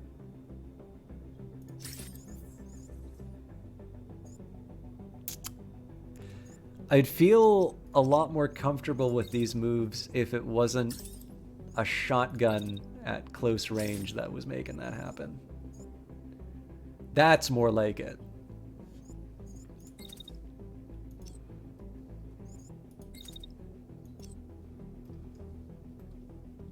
Okay. Obviously the hero of this though is going to be the Hermes. I am dying to see how this turns out. Hey, hit a citizen.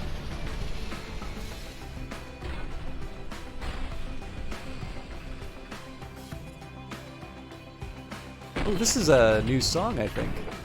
I don't believe I've heard this one before. Or at least I wasn't paying attention.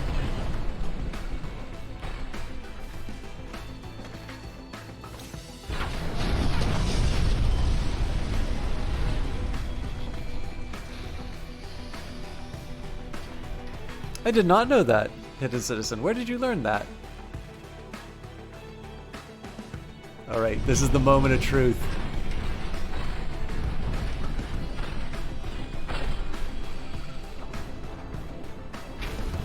Here are the rockets coming. Alright, so they're good. I need to remember this. They go straight up. So the idea that I was running in closer is not quite as relevant. It also means that my decision here is probably gonna mean a lot less. But they're on their way to bonk me on the head in just a couple seconds. Oh, I might have been a second too late. Thruster's coming up now.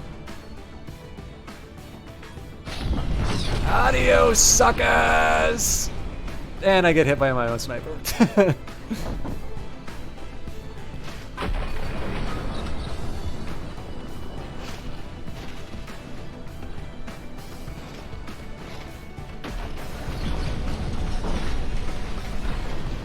Oh, those missiles aren't giving up, though.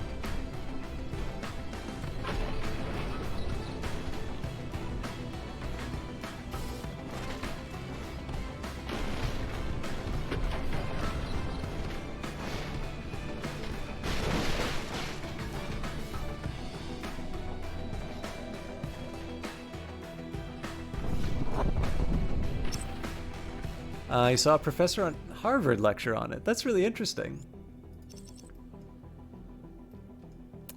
Okay. This thing... Okay, I'm curious if I have another dash in me. It overheats, but then the question is, does the overheat do more damage than the...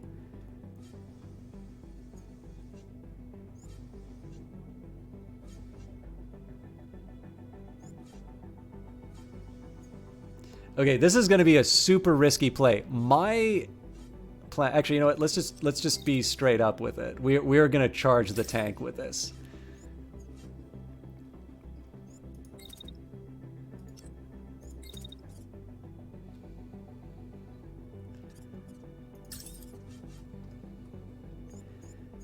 So if I'm wrong, I am in a world of hurt.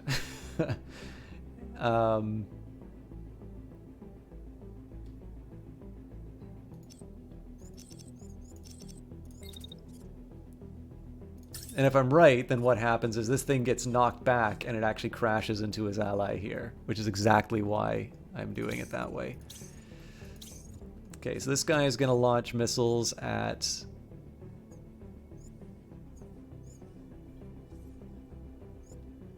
It says primary attack.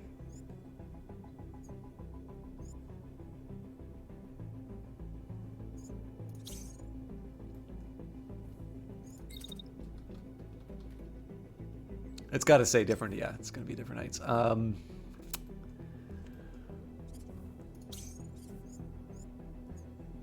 Okay, I wonder... Ooh, this is going to be a really tight... Oh, hang on.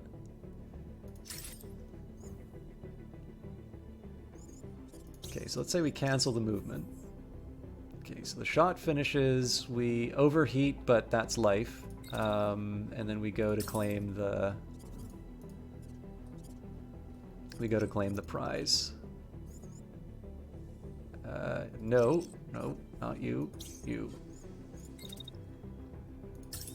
God, I'm putting my team in a lot of risk on this one.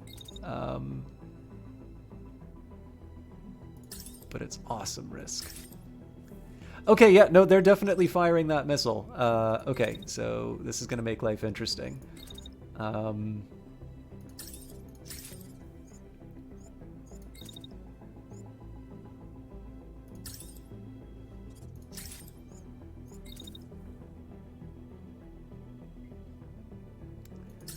going to wait out the attack, and then I'm just going to run straight into them with my shield up.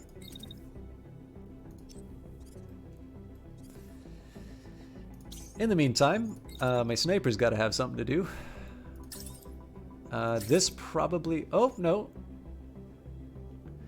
So again, if things work according to plan, this hit may not happen, but what else am I going to do with the time, right?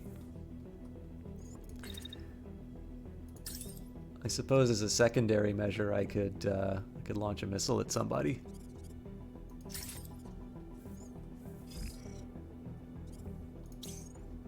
And then I guess the remaining question is there anything that I can do? Well, I mean, it's not great, but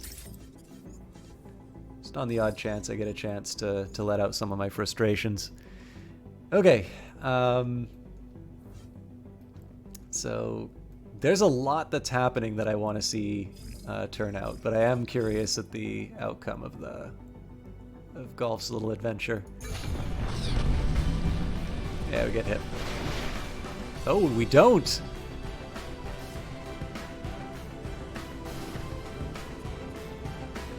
It's very necessary that you kick that tank, sir. Alright, I'm not sure why he crashed. Alright, so I trip over it. This is going to be a world of pain now. Fortunately, this thing's crashing, so it's not going to be able to hit me.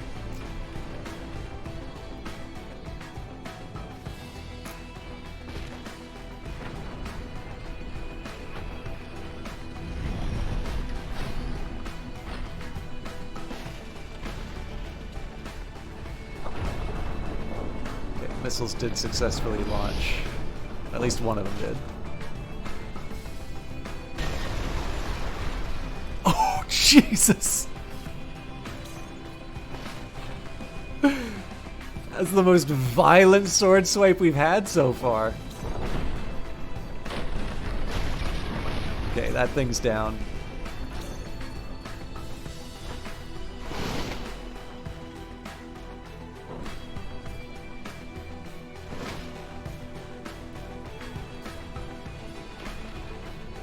Okay, Golf got off relatively light for what could have happened to them. I have no idea where these shotgun shots are going.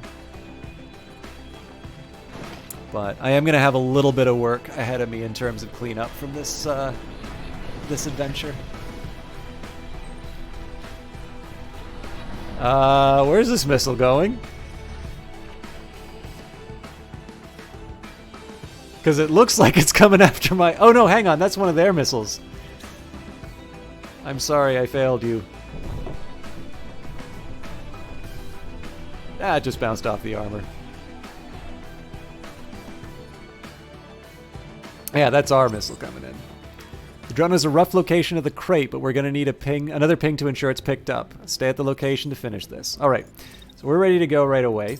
I'm going to run to a point of safety. Oh, actually, the good news is that we don't have any concussive damage. So what else is on the table? This guy's surrendering, so... Oh, no. I think that missile's gonna... I think a missile's got some other ideas there. Okay, that tank's down. So yeah, the rest of this is really just a question of how do we finish the encounter. So I want to shotgun up to the 2.5 second mark.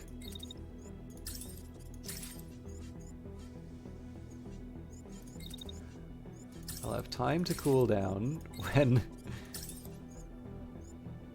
Oh.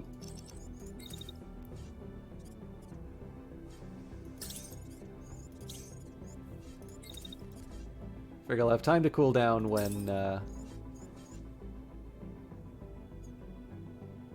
rockets are... Oh, that's not aimed at me. Well then, all the more important that I put my shield in front.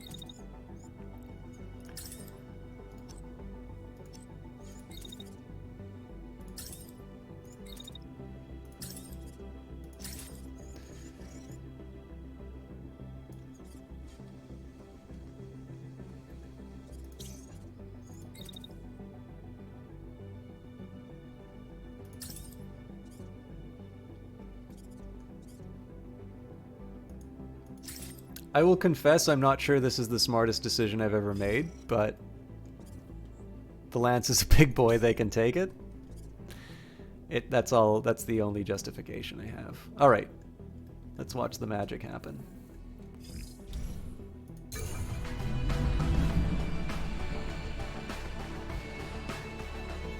I genuinely don't remember what I aimed that at. This is so interesting. So it seems that these things that have been standing up seem to have been totally immune to attacks.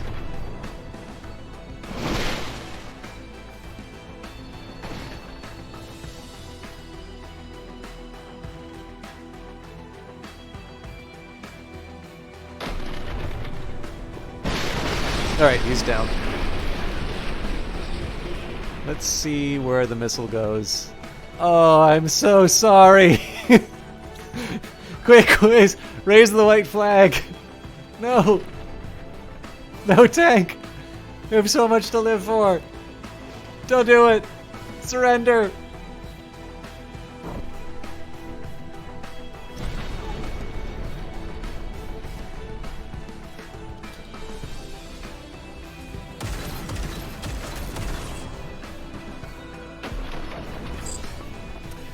Command of the base is circled around the perimeter. We're ready to pick up the squad if needed. Well, I think we're okay now.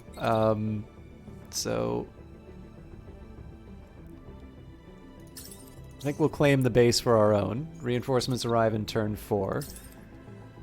But yeah, at this point, this is really a question of... Actually, if anything, I probably want to move my Probably want to move my sniper to a more hospitable location.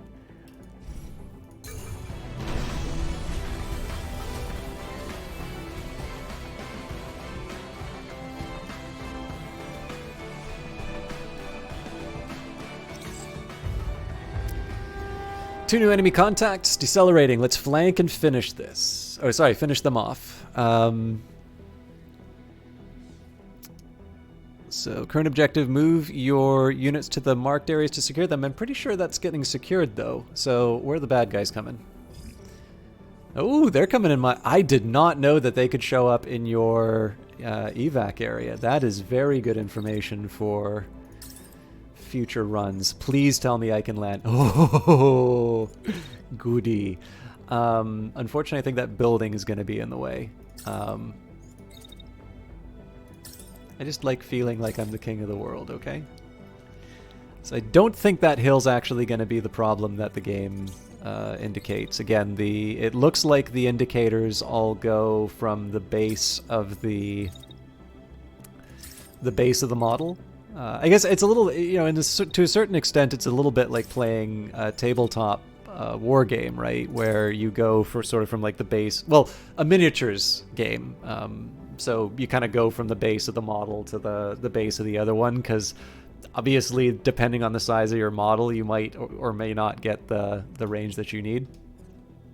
I'm assuming that's kind of what it's like. So as a system, I think it actually makes a ton of sense. And the only problem is because it's a video game, and I'm looking at these visual representations of my actions. The one small complaint I have for it is that it would be nice to have some sort of visual confirmation of what the consequences of my actions ultimately. So, you know, if there's some ambiguity about whether or not the attack is actually going to land, it would be nice to have, it'd be nice to sort of know what the unit is looking at. But I will admit that is a pretty narrow kind of a request. Like that is not easy to do, and I suspect one of the... So I'm talking out of turn here, right? Because I don't make games. I have to assume that there's also probably a consideration in terms of how accurately such a system could portray that information. Because the last thing that you want is something that has the illusion of being more accurate than it really is, and then you really get annoyed when the game doesn't deliver. But in this case here, again, the reason why I'm spending all the time talking about this is that because it's on the basis of the base of the model, right? I've got a line coming from the base of the sniper to the base of their target, and it looks like it's going through the hill, but in reality it's going to be going from the barrel of the gun, which pretty much doesn't move. This guy also looks like they've got a sniper rifle, so I think I'm going to have a situation like last time. And it's going to be going to again, it's sort of middle to middle, and I think we'll be okay. But we'll see.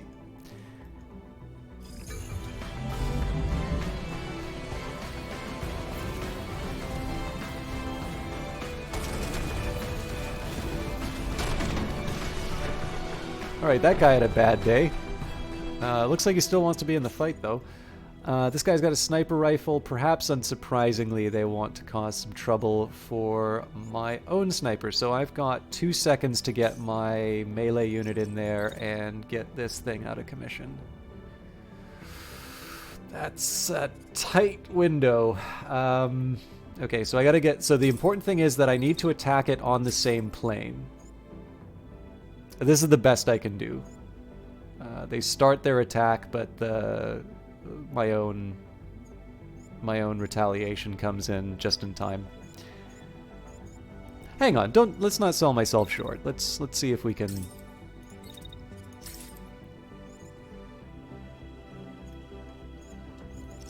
See if we can shave a second or two off the attack. Nice! Yeah. All right, so now we just think about where we can... Aha!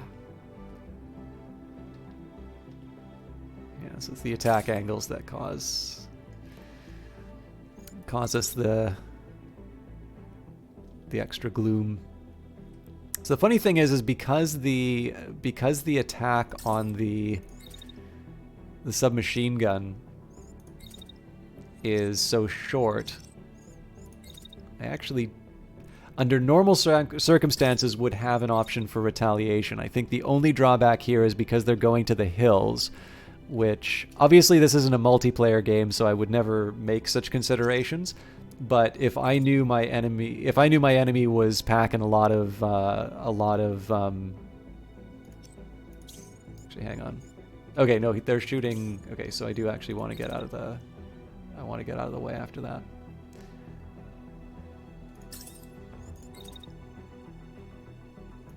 If I knew in a multiplayer situation that my enemy was bringing a lot of melee units, I would 100% be taking any targets of the melee units and putting them on hills because of the height difference. The way that the game handles height differences, it's it's the sort of thing that can just completely devastate a melee strategy, for me at least. I mean, maybe I just don't understand how it works as well, but. Okay, so one of my goals here is to try and get my, trying to get the Hermes to fire.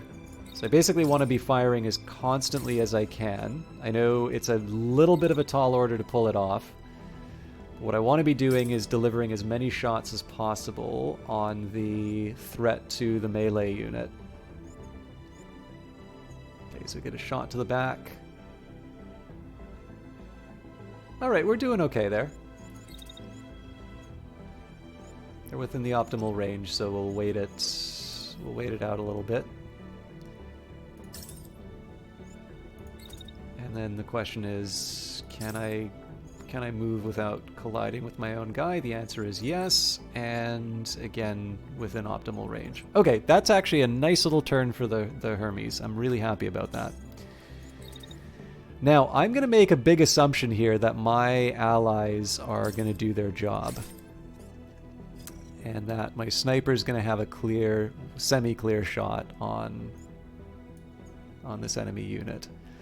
Now, they're moving in a way that will probably result in the smallest number of possible hits, and I think it's ridiculous for me to try and get a...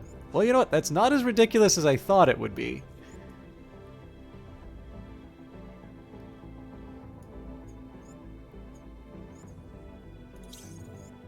I can't resist, right? I got a chance to fire a big missile. Of course I'm going to take it.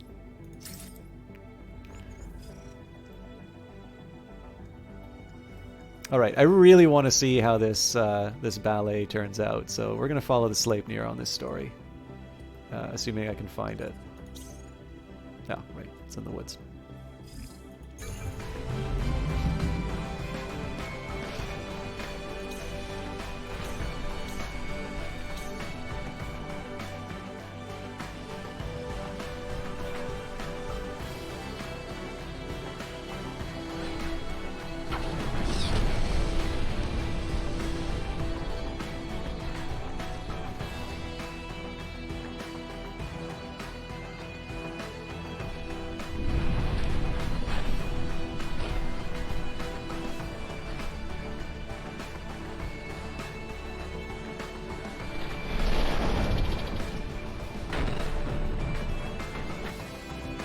Okay, threat to the snipers down.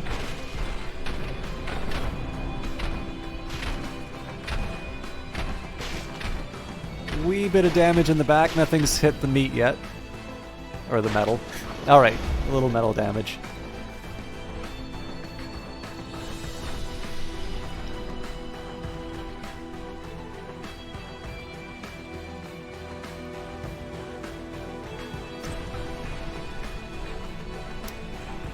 So watch the foreboding missile. Although if I can angle it so that that tree's not... Alright, here we go. This will be the perfect...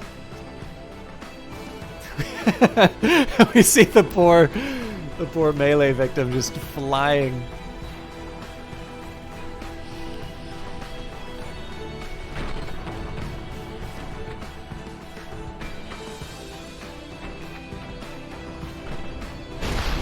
Oh, oh, there is sitting duck now for the...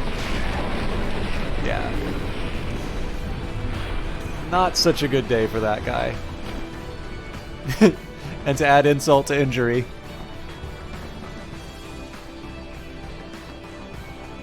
This is another good track. Holy smokes. Something happened to the... Something happened to the Sleipnir. Fortunately, the enemy is not taking advantage of it. They're going with the sniper. I wish I knew what went wrong there.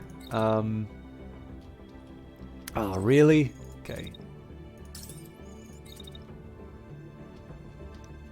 Can still ruin this guy's day. It's just they're going to be late to the party.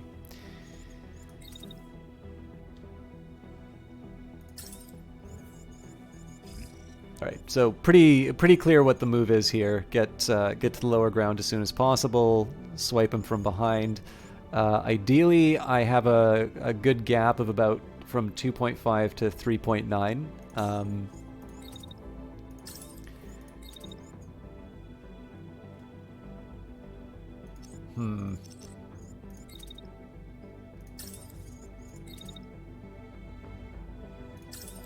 mean, I want to deliver the pain as soon as possible on this guy. Okay, so... it's a little close for... Well, no, hang on. Well, but the thing is, realistically, I'm not going to do any other damage before anyway, so I might as well wait for the attack to have finished. Assuming the Sleipnir hurries up. Come on, get out of my... There we go. Okay. I think it's pretty clear what I want to do with my snipe. Oh! It's not so clear, actually. They don't have the range.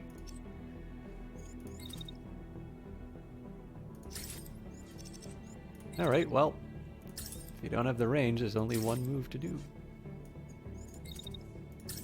Fire some missiles! What I might do, though, as we're waiting...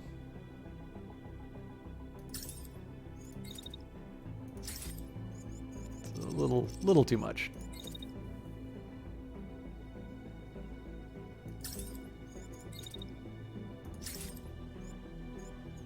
It's partially complete, but... Well, okay, come on, let's... We're the Phantom Brigade. We expect results.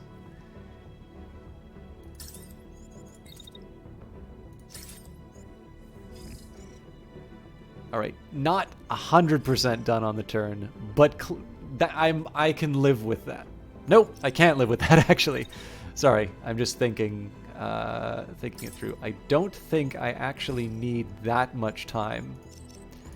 And I know the timeline's a little twitchy in terms of what it counts, so... See, I knew I could get it in the turn. So now I just need a tiny bit more. Why? Okay. Okay, so that rubble's... I think it's because of these little things over here that might be... Yeah,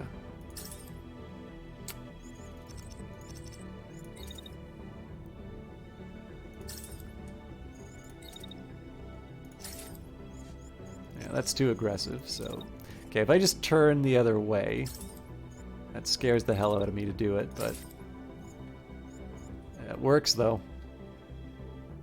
Nobody's shooting at them, so... it's as good as I am gonna get, I think.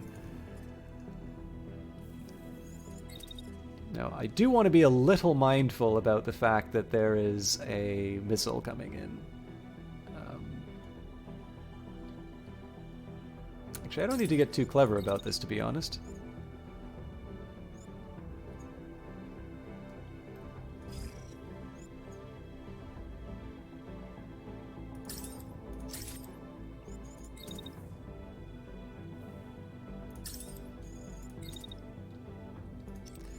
And I also don't need to run the full length of the... So I'll just wait. This is about as threatened as I'm going to be, I think.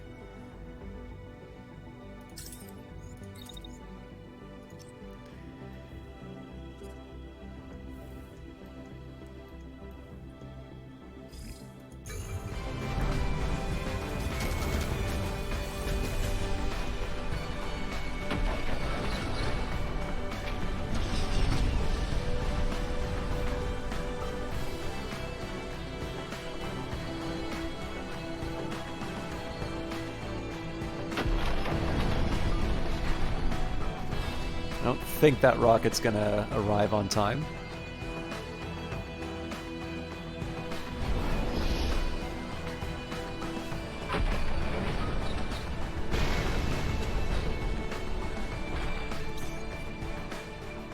Again, I'm loving the effect of the physics, but this is probably gonna mess with me a bit.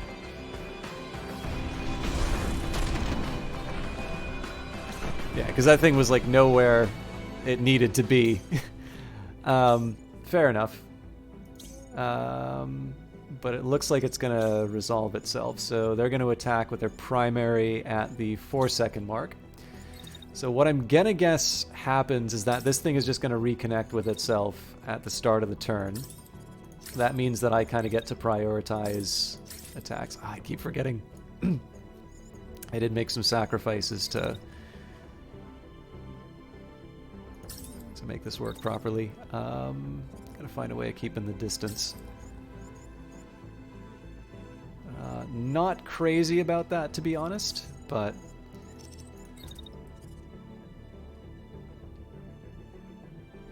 okay. You'd think by now I would learn not to be on the wrong side of the... Oh yeah. So they're standing up at the... No, I gotta start the attack. Oh man, there's no way this attack is gonna work. So I was just remembering those times that I've tried to do an attack like that, and it's like they're not there. So instead I'm just gonna set myself up behind a big rock. Yeah, nothing can happen to me there. And that just means that we get a nice little crossfire on this guy. I don't know what happened to the Hermes, but it's actually getting a little more effective at throwing a lot of...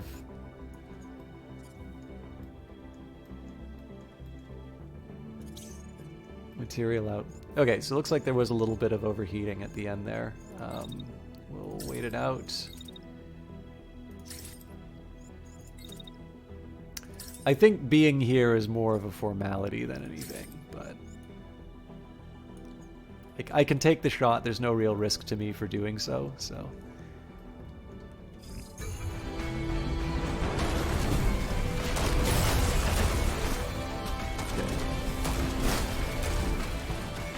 I don't know what happened there, but I don't see this... Oh no, he's still gonna go for it. Fair enough. I think a little of that was driven by the weirdness in terms of the positioning. Who's he shooting at? Okay, the lance both times. So the lance has a really easy job. One, throw up its shield, give him something to look at. In fact, what I particularly want to do with the lance is I want to move them here, so that all the attacks are, so that basically it's showing its back to the people who are attacking it. If I can, so I gotta structure the turn around the attacks. So shield's gotta be up in time. I'm just shy to get another shotgun. But again, the important thing, the point of the point of the lance being here is to draw their attention away from the things that are really attacking them. Sleipnir doesn't really have anything to do right now. I could sort of creep them in a little bit, but the problem here is the hilly area. They become more of a liability than anything. So,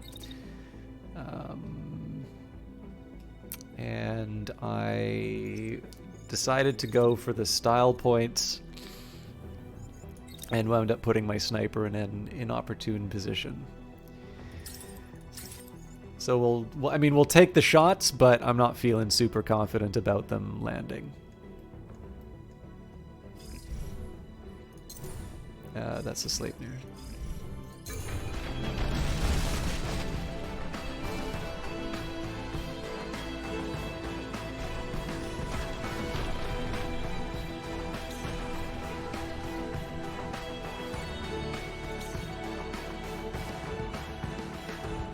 As I was saying about the aim.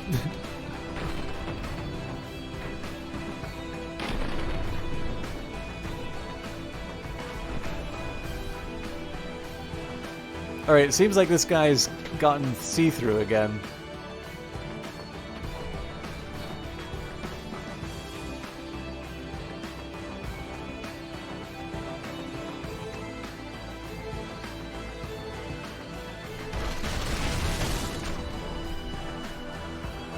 Weird.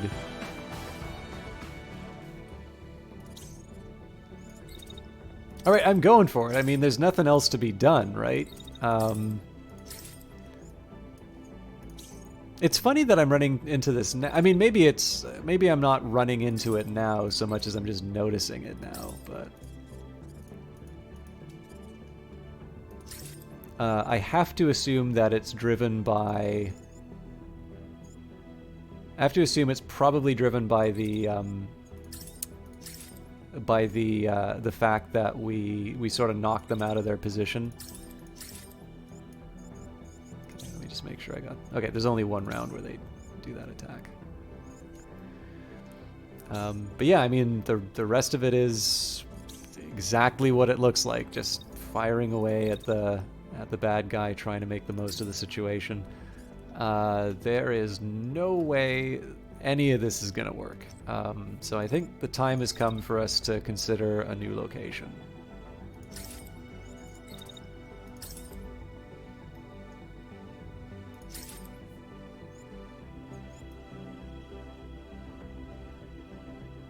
This is incidentally still not that great of a position, so like we'll land it here. Like this says 85%, and given the fact that there's only 5 attacks in this thing, that actually means something.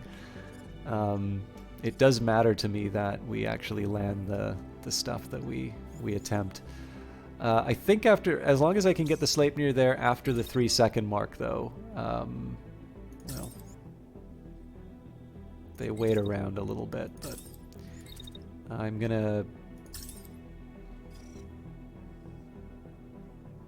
This is a little silly, but the idea here is next turn, melee to the face. They're also a prime target for the enemy unit, but at this point I just want to try and do something to shake things up and just generally be able to get some damage on them. Yeah, there's like... They're damaging me. I'm doing nothing to them. I'll be a little annoyed if I have to if I have a forced evac as a result of this. I'm gonna set myself up for actually, you know what? I'm gonna do an all shield round. But what I'm gonna do after my melee unit goes in.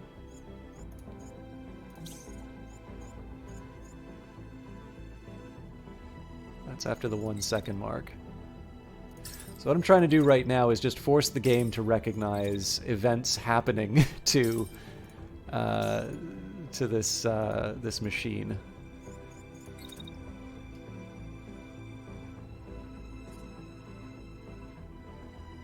There is no real way for me to move after this.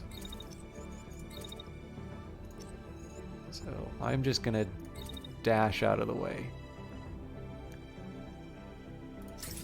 It's not pretty, but it gets me to a safe place without worrying about collisions. Another thing I'm going to do to try and shake things up a little bit is to drop a bomb on them. In fact, I'm feeling so generous, I think I'll drop 2. I also think I'm going to leave golf in place. So basically, I'm just trying different attacks at this point to see whether or not that'll shake things up. I do need to worry about the health of my shield. Like I need some break time for the lance, but all right, there we go.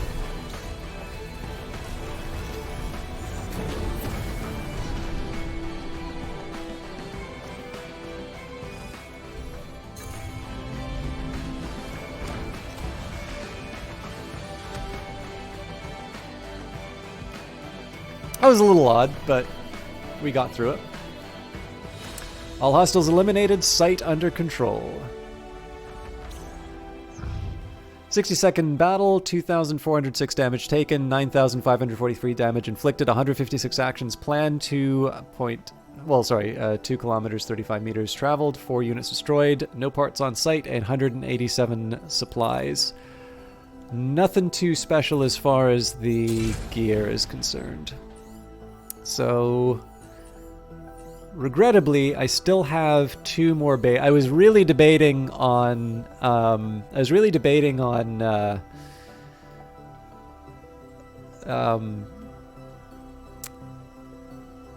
trying to clear out the province tonight, but it's I'm already an hour over, and I have been actually doing a really bad job at sort of keeping discipline in terms of wrapping up streams and such.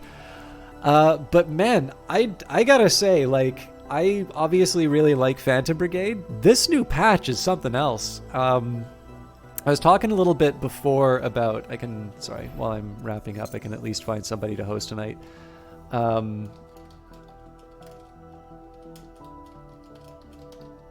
So I was talking a little bit about how I felt some of the hit and run missions didn't really give you an incentive to run away on time. To run away instead of stay and fight. Last stream, we ran into a case where the enemies that we faced after, after an encounter like that, it successfully killed one of my pilots in that case. And it was the Lance that sort of decided to show exactly what it could do. So there's that. The fact that there's now actually some cost to staying and salvaging stuff. So we lost a city because I wanted to stay and get upgrades. Now, I mean, here's the thing. Like, my lance is awesome as a result of that. So it's entirely possible I would have taken that trade-off if I knew. But it's now a case here where if you get that village event spawning from a certain distance, you know that you're going to have to decide, do you want that gear or are you going to protect the village? Again, I'm trying to lock myself. This is the difficulty that I run into in cases like this, which is I want to lock myself into choices. I don't want the game to be a constant upward trajectory. But I also want to see whether or not it was possible for me to actually make it. And it's really interesting to know that the only way I could have made it is if I canceled the salvage. And so this game is starting to sort of force some interesting choice. Well, sorry, it's always had interesting choices, but it's forcing some interesting choices when it comes to the strategic layer, which is that's really appealing to me. Especially because the cost is so high, and you don't know that at the time, right? So for failing to get that shotgun and pair of legs, it's not just that we didn't, save the village and get the bonuses that would have come from that. It's that we have the drop to hope and the extra fatigue that comes from the Phantoms knowing that they didn't do the right thing. And this kind of comes back to It's Huge asking about the story.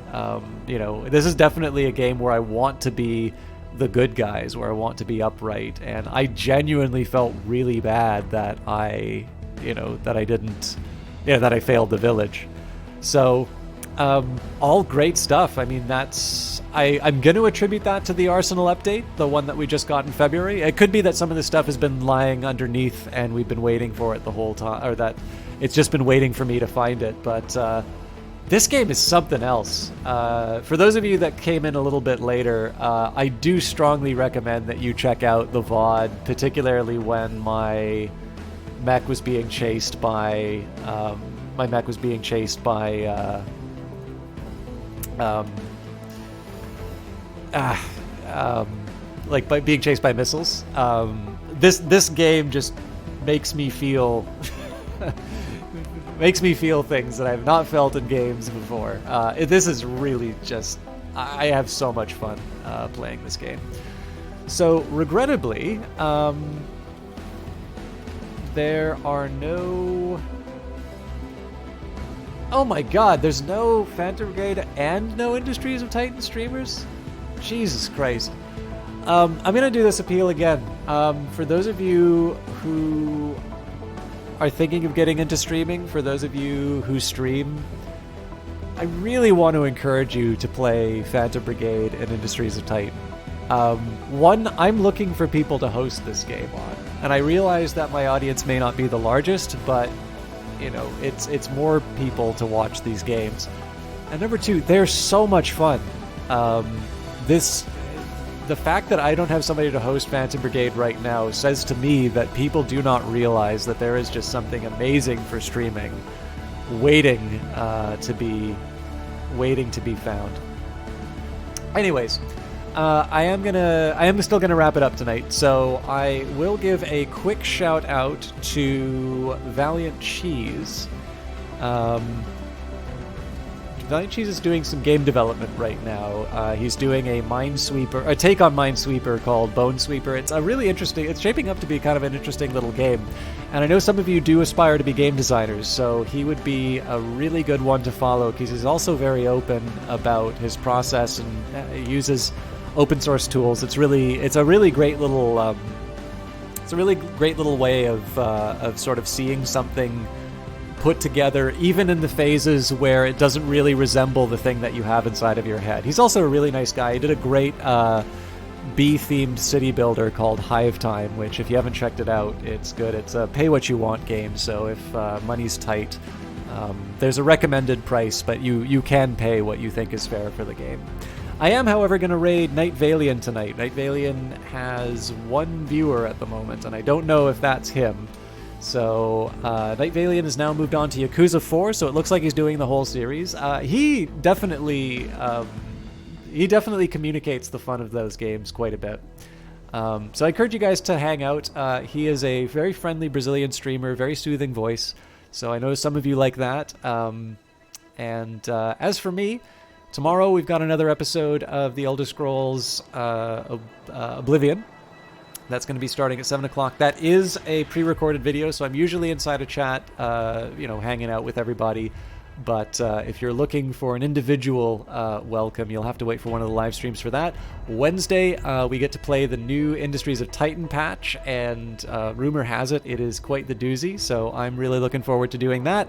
And then traditionally, Fridays have been Hollow Knight. We'll see where we are with that, but that seems to have been a little routine that's been working well for me.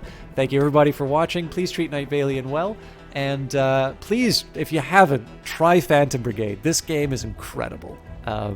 See you next time.